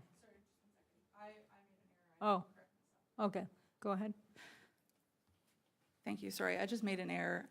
When Councillor Johnson asked about the cost, if we're renting the pool, it's us with their lifeguards, so we're running our lessons, so we would maintain our own costs. Sorry, I made an error in what I had said earlier, so I just wanted to correct that. But we would charge our fees because we would be renting the pool, so I apologize. I confused myself with the Y running lessons. Maybe I didn't. I don't know. Now I'm confused. Okay, so if I may continue, Your Worship. So you've got me really confused now, sorry. So normally we run on a break-even program. If we have enough membership to make the program work, the costs to renting the pool, as well as we don't pay anything extra for the instructors at the Y. So that's going to be included in the cost. Is that correct? Sorry, through you, Madam Mayor. In option 1, if the Y runs the lessons, I will try to make it as close to their costs or our costs as I can for the customer. In option 2, I think this is what you're referring to, if we rent the pool, it would be the cost of the pool rental put into our cost of our swimming lessons, because we would be running the swimming lessons then in the pool. Okay. If we have to go there. And if I may, the lifeguards' hours then will be, because if the lake's going to still be open. Yes. Even though there is swim advisory at times, I know people will still swim. They swim all over the lake and they water ski, but that's just the specific area. So I question in regards to the lifeguard hours. And so my biggest question is, so we know water quality is bad, and it has continued to get worse. There's salt in the lakes, and it comes from all over, from grocery store parking lots to culverts going right into the lake. Although that water that's going into the lake is also contaminating because it's got oil and gas and grease and everything else. So I think it's a bigger picture that we need to look at. Infrastructure services, and I know I've had a conversation with Mr. Stacy, and he is looking at doing something, but sooner is better than later, and I know we don't have the funds right today, but that's something that I'd really like to see happen as soon as possible, that we do some sort of evaluation. On Gull Lake, we did have a septic leak at one point that was handled by the ministry, not by the town. So that contributed too. So I think maybe if we can look at the reinspection program to help get our kids back in the lake where they should be learning how to swim in open water, because we're surrounded by water. I have no problem with this year changing it. You know, I'm not in favor of it by any means, but I don't want children to be sick. You know, some people that swim in the lake, no matter what, even if the water quality is great, they still get swimmer's itch, they still get ear infections. That happens. But the E. coli content and other foreign items, and including salt, is one big problem that we have in Gull Lake specifically. Other lakes have the same issue as well. But so I just wanted to know, hopefully when infrastructure does their roads needs assessment, that they look at where those, we've already done the culvert assessments. I know that's been done, so we know that there's we already know there's a problem there. So I need to know when lifeguard hours are going to be down there, just so I can let, you know, people know that are going to be visiting on the lake. If you can help me out there. Madam Mayor? Okay. There's I a mean, I think there was a question, right? Yeah, at the lifeguard hours, if we do follow your recommendation, don't change, right? We'll actually expand lifeguarding services. So if we're not running the lessons, we'll have the beach guarded where they would normally be running lessons. So from 10 till 6 or 11 to 7, depending on where we see the demand. Great. Okay, sure, yep. So will the lifeguards still be there if it's a rain date? I mean, the lifeguards they count on that money for their, you know, that's their seasonal job to help pay for college, university, or whatever. So I just wanted to be sure that the lifeguards will still be able to work through, whether it be rainstorms, lightning. We're not going to send them home with no pay, is what I'm saying, because those lifeguards depend on these jobs. And that's one of the problems we had in the past, is trying to hire lifeguards when they knew that if there was a bad weather or the lake was closed due to, you know, warnings, they would be sent home. And I know we had a problem trying to get lifeguards to come back because they didn't want to work that kind of schedule. So I just wonder how that would be. Director? Thank you, Madam Mayor. Through you to Councillor Cairns. The only time we ever send the lifeguards home is if it's thunder and lightning. That is not a safe circumstance. We do monitor the weather, so if it's a quick storm that's blowing over, they'll wait it out. But if it's an extended period of the rest of the day, we will send them home, because we cannot promote people swimming in lightning and thunder. So they will be going home in those instances. But if it's a light rain or even a heavier rain, people are still swimming in the lake, and the lifeguards will be there. Councillor Varney? Thank you, through you, Madam Mayor. So, Director, you did mention something about Muskoka Bay, perhaps. Using Muskoka Bay, would there be any chance that there would be investigation enough ahead of time that there could possibly be lessons there instead of at Gull Lake, which would at least save the $9,000 for the Y? I'm just trying to think of helping to save money for the town in some respect, and if that could happen. If you could answer that, thank you.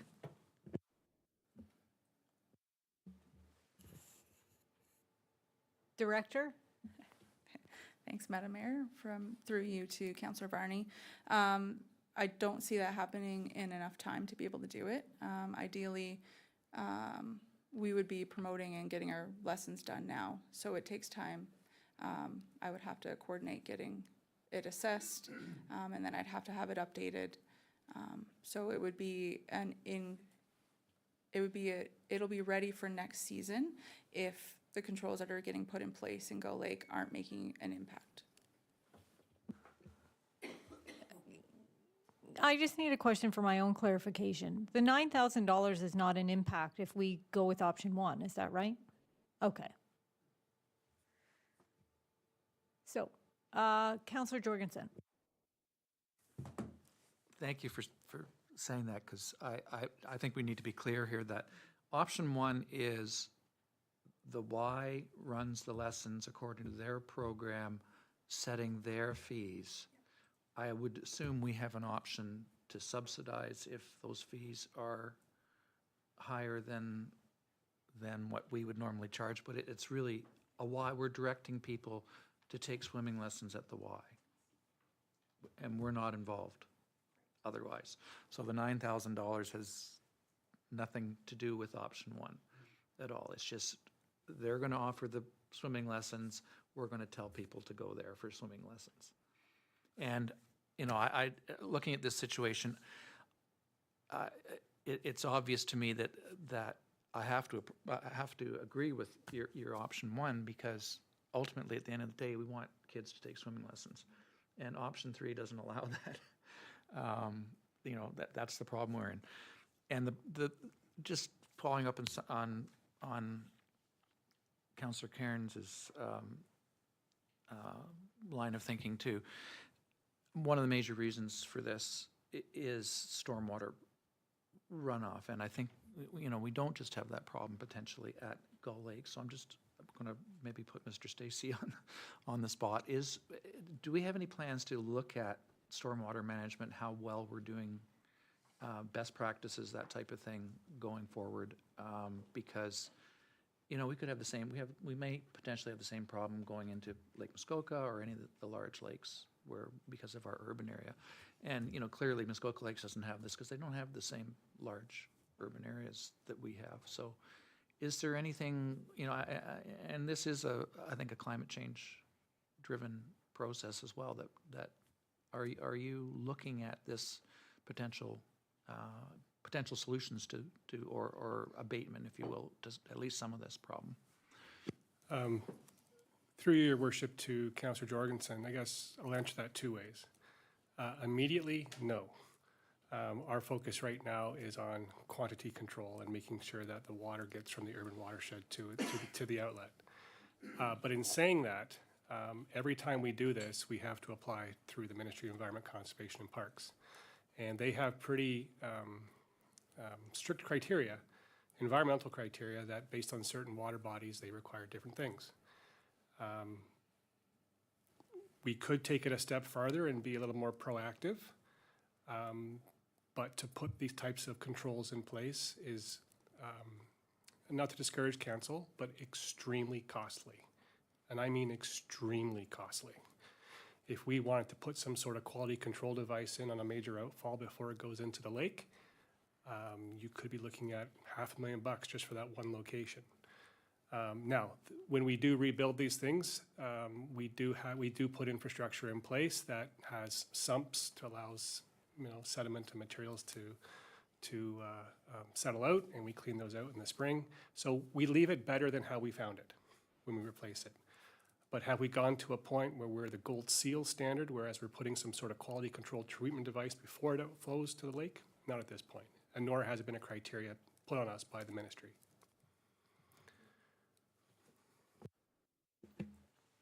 Okay, Councillor Morphy? Thank you, through your worship, to the director. What I'm missing is half our population is seasonal, and these are lake lessons. I don't think they're going to sign up for going to a pool. They can do that in their home in the winter in Brampton and Mississauga. What I'm hoping we can maybe tweak option one. I think renting the pool makes a whole lot of sense. I mean, also doing nothing makes a whole lot of sense. Just saying we're not offering lake lessons this year and we're trying to fix it for next year, because that's essentially what we're doing. We're not offering lake lessons. So is there any desire on your part to offer lake lessons as part of the program when the lake is swimmable? And yeah, we're leaving an empty pool, I get it, but we're paying for it either way.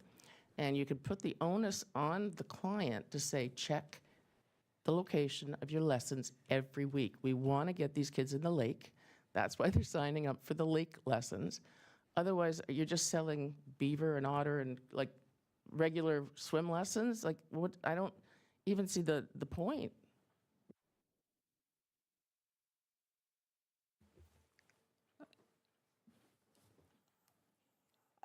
Director, I mean, your opinion is option one, right? So you've thought about this, and option two is available. I mean, if the counselor wants to go with option two, which is what you're saying, I mean, you can certainly, we can change the resolution to say option two. May I just add, Madam Mayor? Through you to Councillor Morphy. To set up lake lessons when we can is not feasible, because we need to have the time to set them up. So when the water's good, it could be good on a Tuesday, and then they test on Wednesday and we have to cancel or change. I think option two, if that's your choice, lays out that we rent the pool and go there if we need to, and we still offer lake lessons.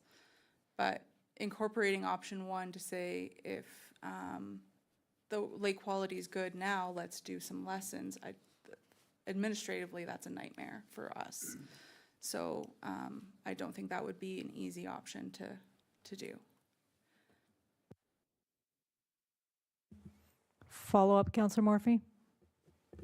Thank you, Your Worship. Yes, I'm not supporting option two. I don't think it makes a lot of sense to say we're at the lake every week and we go to the pool. I'm supporting a tweaked option one, where you go to the pool, and when you can, otherwise they're not lake lessons, they're swimming pool lessons, and why do it at all? So I would support, like, what is involved in making a switch if the water quality is good and your guards are there anyway, and the parents know they've got to check the location? Like, help me with the operation of it. What is hard to get accomplished in a 24-hour notice kind of scenario? So in option one, the YMCA is running the lessons with their lifeguards, so it's not my staff doing it. So to jump between the pool and the lake, it wouldn't be my staff doing it, it would be the YMCA staff, which I think what you're saying is option two, where, because we're not running the lessons in option one, the town isn't running the lessons, the YMCA is. So we don't have the customer base the Y does. So I can't just switch and move it over to the beach when it's the Y's customer, like they're essentially signing up with the Y, so they have the list. So we can't go from the pool to the beach because I don't have control of that, it's under the Y. In option two, if we rent the pool, it's my lifeguards running lessons in the pool, and we go to the beach if we can, but administratively, again, like, it's not consistent. Last summer, when there's swim advisories, we had our customers swimming in the water before the water testing. The water testing happens, we get a call, the beach is closed, they've already been in the pool, which is why I'm trying to avoid that option, right? I'm going to go over to Councillor Jorgensen. Councillor Jorgensen? Yeah, I mean, Councillor Morphy, I think the issue is that the Y staff teach swimming lessons in the pool, the Y staff don't teach swimming lessons in the lake. And that's what I was going to say. My understanding of even the lifeguarding is there's different qualifications for open water versus pool as well. So it's either the Y does swimming lessons or we do swimming lessons. And what's being suggested, I think, is that we don't do swimming lessons, given the problems with that and the extra cost if we're going to rent the pool, and the whole back and forth thing is just unworkable, clearly, to me, that option too. So again, now the question I have, though, if I may, so the Y has not been running swimming lessons when we had ours at the lake, right? That was what I expected, yeah, okay. So We'll just, I mean, I'll just have Director answer that. Yeah. Yeah, sorry, Councillor, through you to Councillor Jorgensen, you are right too on the qualifications. So to do lake lessons, you have to be, it's a waterfront NLS, not pool. So those lifeguards at the Y couldn't transfer. And then, sorry. I forget. Okay, I don't but recall the other thing. But before we go down the rabbit hole of like having kids walk across from the Y to the pool, from the pool to the, we had this discussion at budget, and when we said very clearly, this is not our schematic to draw. This is staff's bringing their professional opinion to us of what the options look like. They've brought us 3 pretty clear options. If there's an amendment to be made, I'm all for that. But we will take some time to do that if there's something that you want to try and put together with staff to figure something out. But otherwise, I see a lot of heads nodding. Nobody wants to see the Gull Lake swimming lessons not be offered. I think we all agree how important it is for kids to learn, especially kids who live here and are around lakes, to learn how to swim in a lake. It's very different from a pool. This is not something we're doing lightly. This is not something any of us want to do. I think we can all agree on that. So unless there's an option, an option that somebody wants to offer, a clear option that's not been listed, I don't really want to spend the time to hammer out, especially if we have enough people to vote for this, for option 1. I don't want to hammer out an idea when we all agree that we shouldn't be letting kids swim in a coli. So I don't know where everybody else stands, but I see some nodding going on. Councillor Morphy? Thank you. One last question. So in my mind, when you're at the Y was teaching the lessons. And if there was one day out of that 6-week period, you've got lifeguards at Gull, they would take over teaching the lesson. So if that is impossible, it's impossible. So the ones that are there, they're not qualified to teach the lessons. They're just lifeguards. Okay. Then I think we don't need to do this at all. I don't think we need to spend the money to run. We just direct them. What was all the talk about the $9,000? But I thought we were still renting the space at the pool. We're just sending them there. Oh, I'm done. Okay, so I'm going to go over to Councillor Jorgensen. Again, now I'm even further that we're all on the same page. Councillor Cairns? Thank you, Your Worship. So this is totally an opposite, or not even, it's a question in regards to the National Life Saving Program. We always run it down at the lakefront because it is a specified program. Will that program be running? Because we need to get our lifeguards still educated. We still need to have our Bronze and Bronze Cross and the instructors program done down at the lake. It cannot be done in the pool. It is only allowed to be trained, and they can only receive their certificates if they're in the lake taking these classes.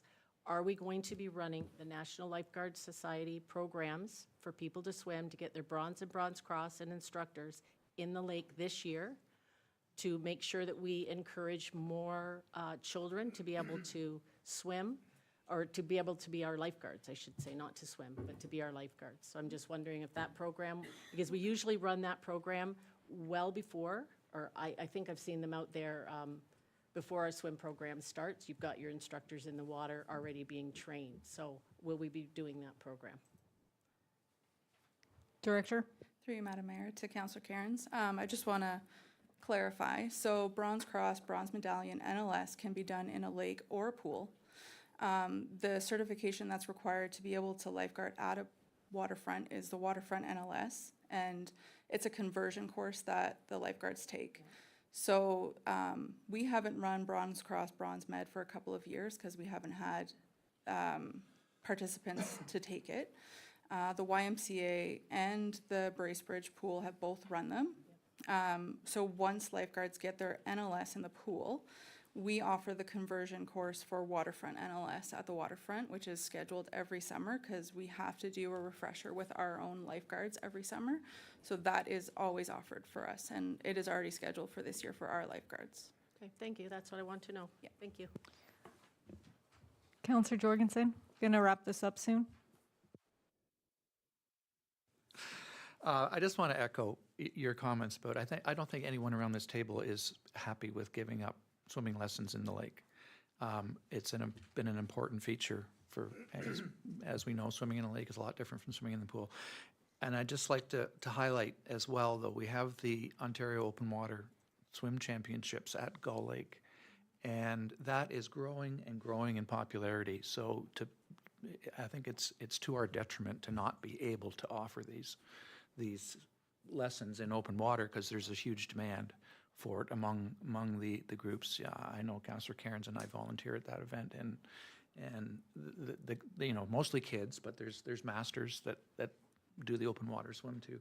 It's growing in leaps and bounds in terms of popularity. So I think we really do need to look going forward how we can bring, what has to be in place, and to bring back swimming lessons in the future, and clearly the water quality needs to be addressed at some point somehow. So obviously the goose control is a part of that. I don't think it's the biggest part of it, quite frankly, but it is just a shame that we're not able to offer this because of the water quality. Yeah, like I said, I don't think anybody disagrees. I think we all agree that it's nothing we want to do, but it's a sign of the times with climate change. So we've got to learn how to adapt somehow. And with this, I think we're giving staff at least a year to try and adapt. So I'm going to call the question. I think we've batted this around enough. So we're going to vote on option 1 is the recommendation.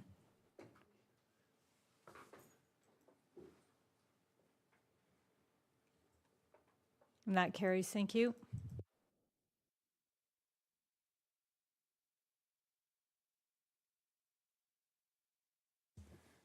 So now I really need a paper copy. I tried to do it from my computer, but it's not working, so I'm going to steal yours just for a minute. I think we are at the updates from council. Councillor Johnston, and I know you'll make it brief. I'm just teasing you. Go ahead, Councillor Johnston.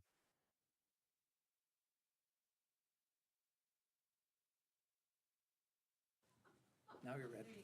Now I'm ready. Thank you, Your Worship, through you.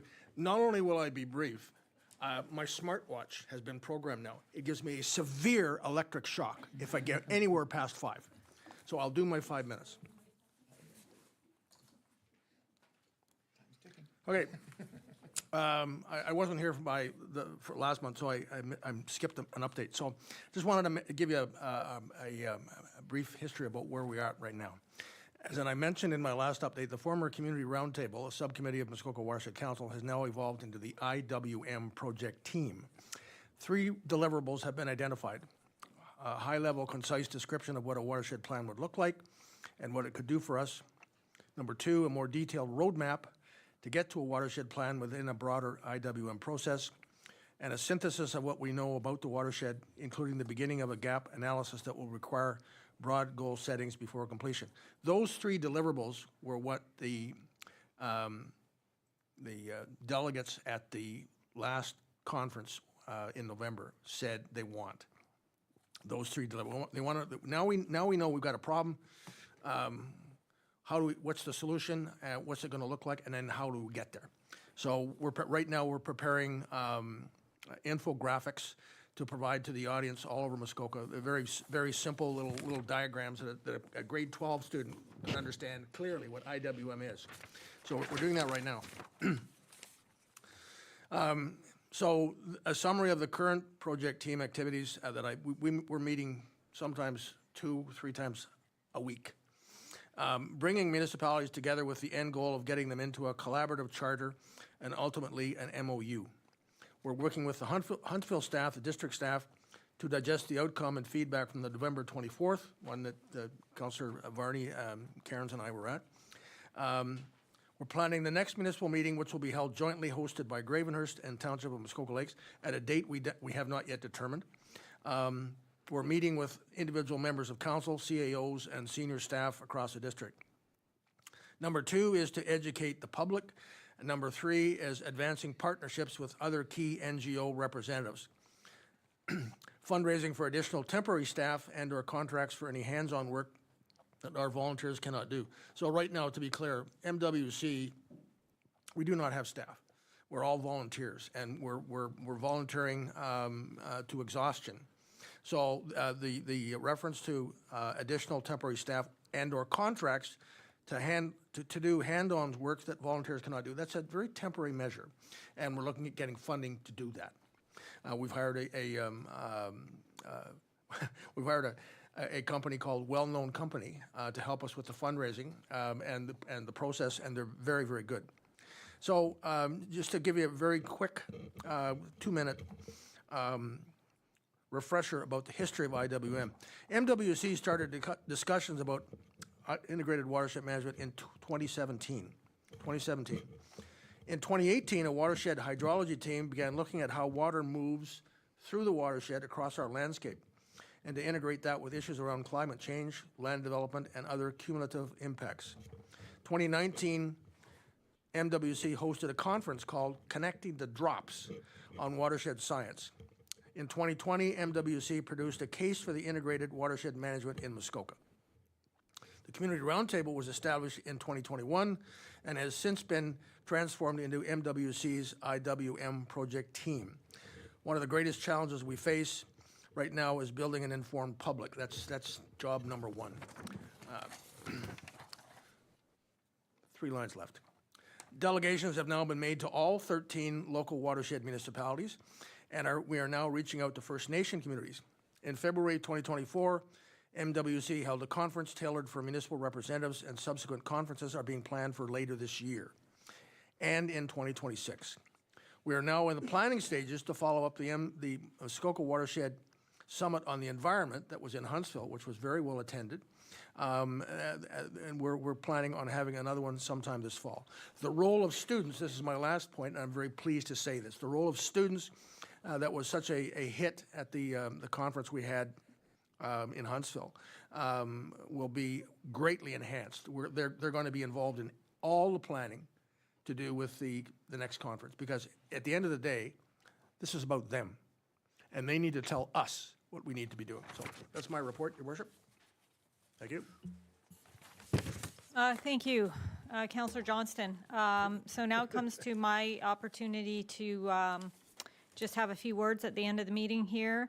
A couple little housekeeping things. I just wanted to remind Council that we will be announcing the Senior of the Year, or the public in Council, at the Mayor's Tea, which will be held on April 11th.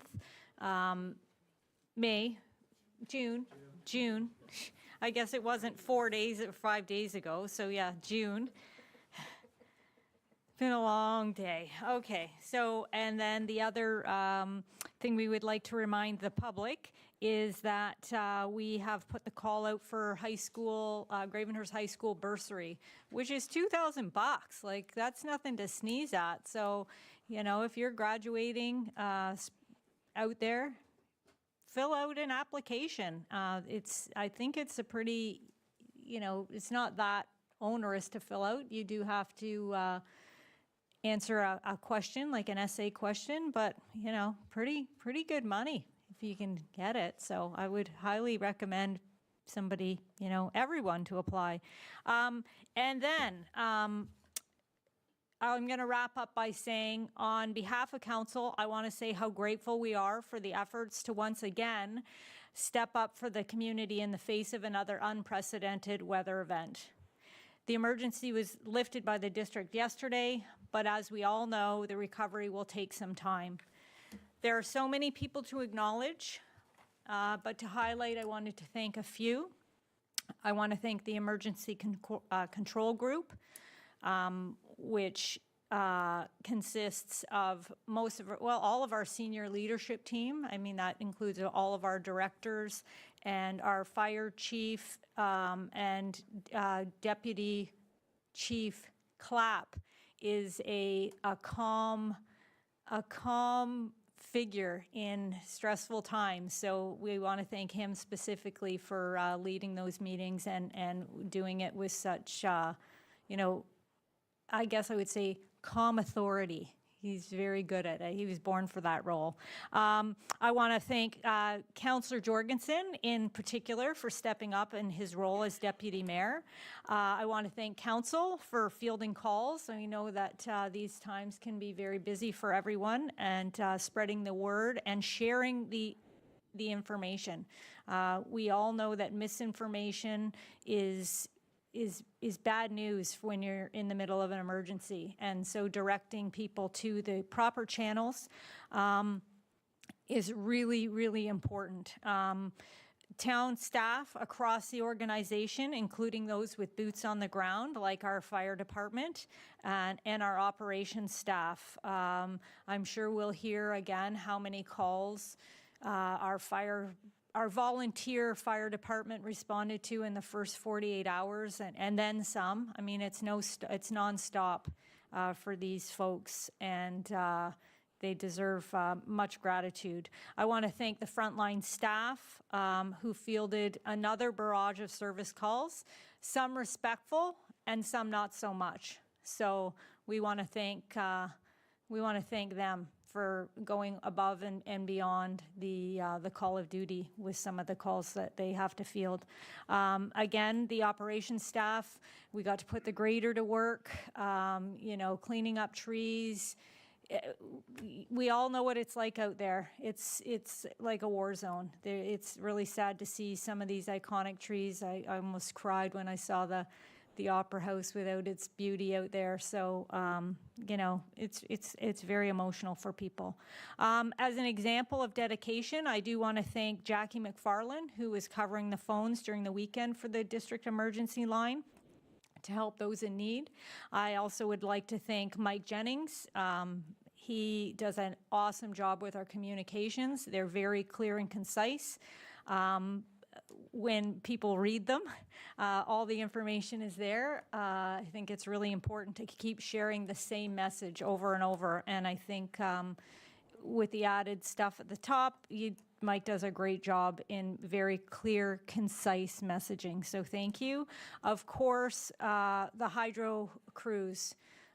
We know that there were hydro crews from Alexicon and Hydro One for their continued tireless efforts to get this town back up and running. We know that we were not the only community hit hard. And, nobody wants to be without power, but they really worked hard to get us up and going. And, the communication, and that Mike shared again, they were telling us how many people were turned on in real time, and I think that's really important information for people to have. And of course, to the public, for showing your resiliency during a difficult time, those neighbors who help neighbors, people who are checking on each other. I mean, we can't get through these things without the kindness of others. So to all the helpers, I think it's Red Rogers who said, look for the helpers. Here we are again. Thanks to all the helpers. So with that, I will also actually thank, because I forgot to thank him the last time, CAO Lucas, who, is, I guess, in charge for, for the most part.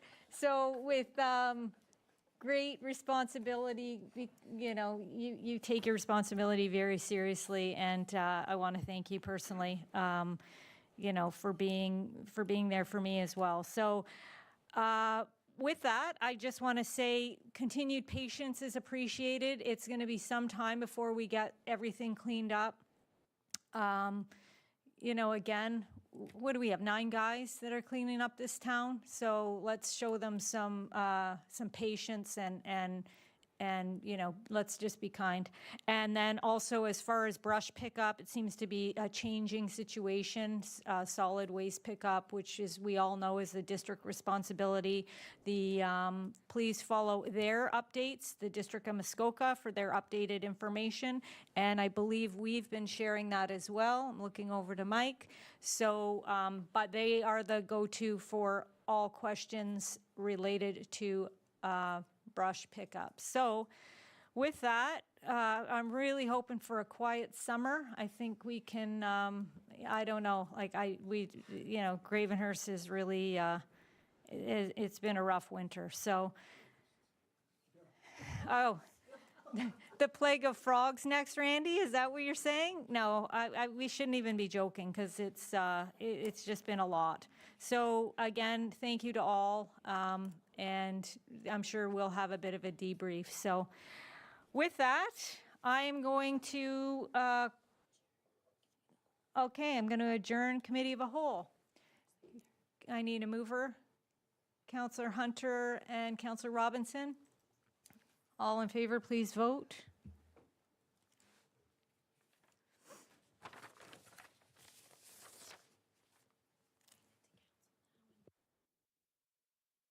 Okay, that carries, thank you. And so we'll be going into council because we've already, okay, is there any disclosures of pecuniary interest, council?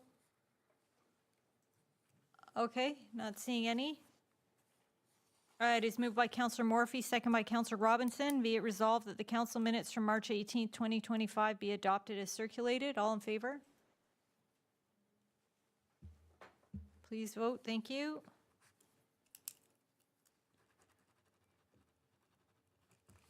That carries, thank you. It is moved by Counselor Strength, second by Counselor Varney. Be it resolved that the Committee of the Whole minutes from March 18th, 2025 be adopted as circulated. All in favor? Please vote.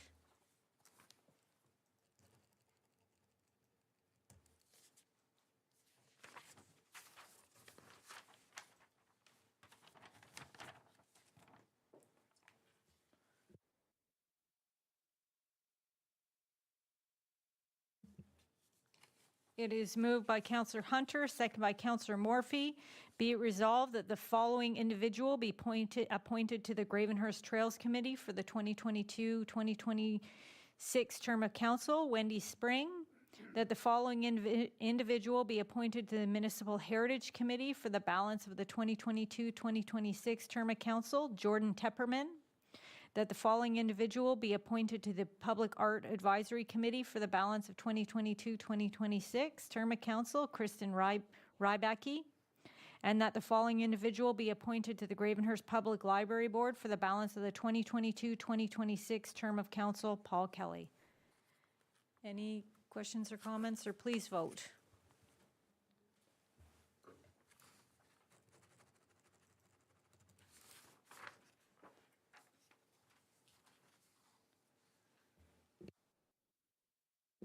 And that carries. Thank you. It is moved by Counselor Johnston, second by Counselor Jorgensen. Be it resolved that the following bylaws be read, passed, and engrossed into the bylaw book. Bylaw number 2025-25, appoint student MLEO whip. Bylaw number 2025-26, appoint student MLEO Shumka. Bylaw number 2025-27, appoint student septic inspectors, Graydon and Core. All in favor? Please vote.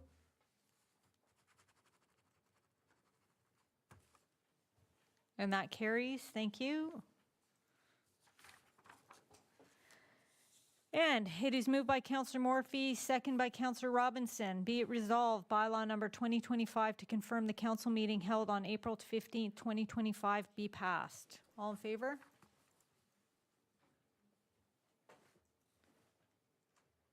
And that carries. Thank you. And a motion to adjourn. Counselor Strength, and Counselor Cairns. And please vote.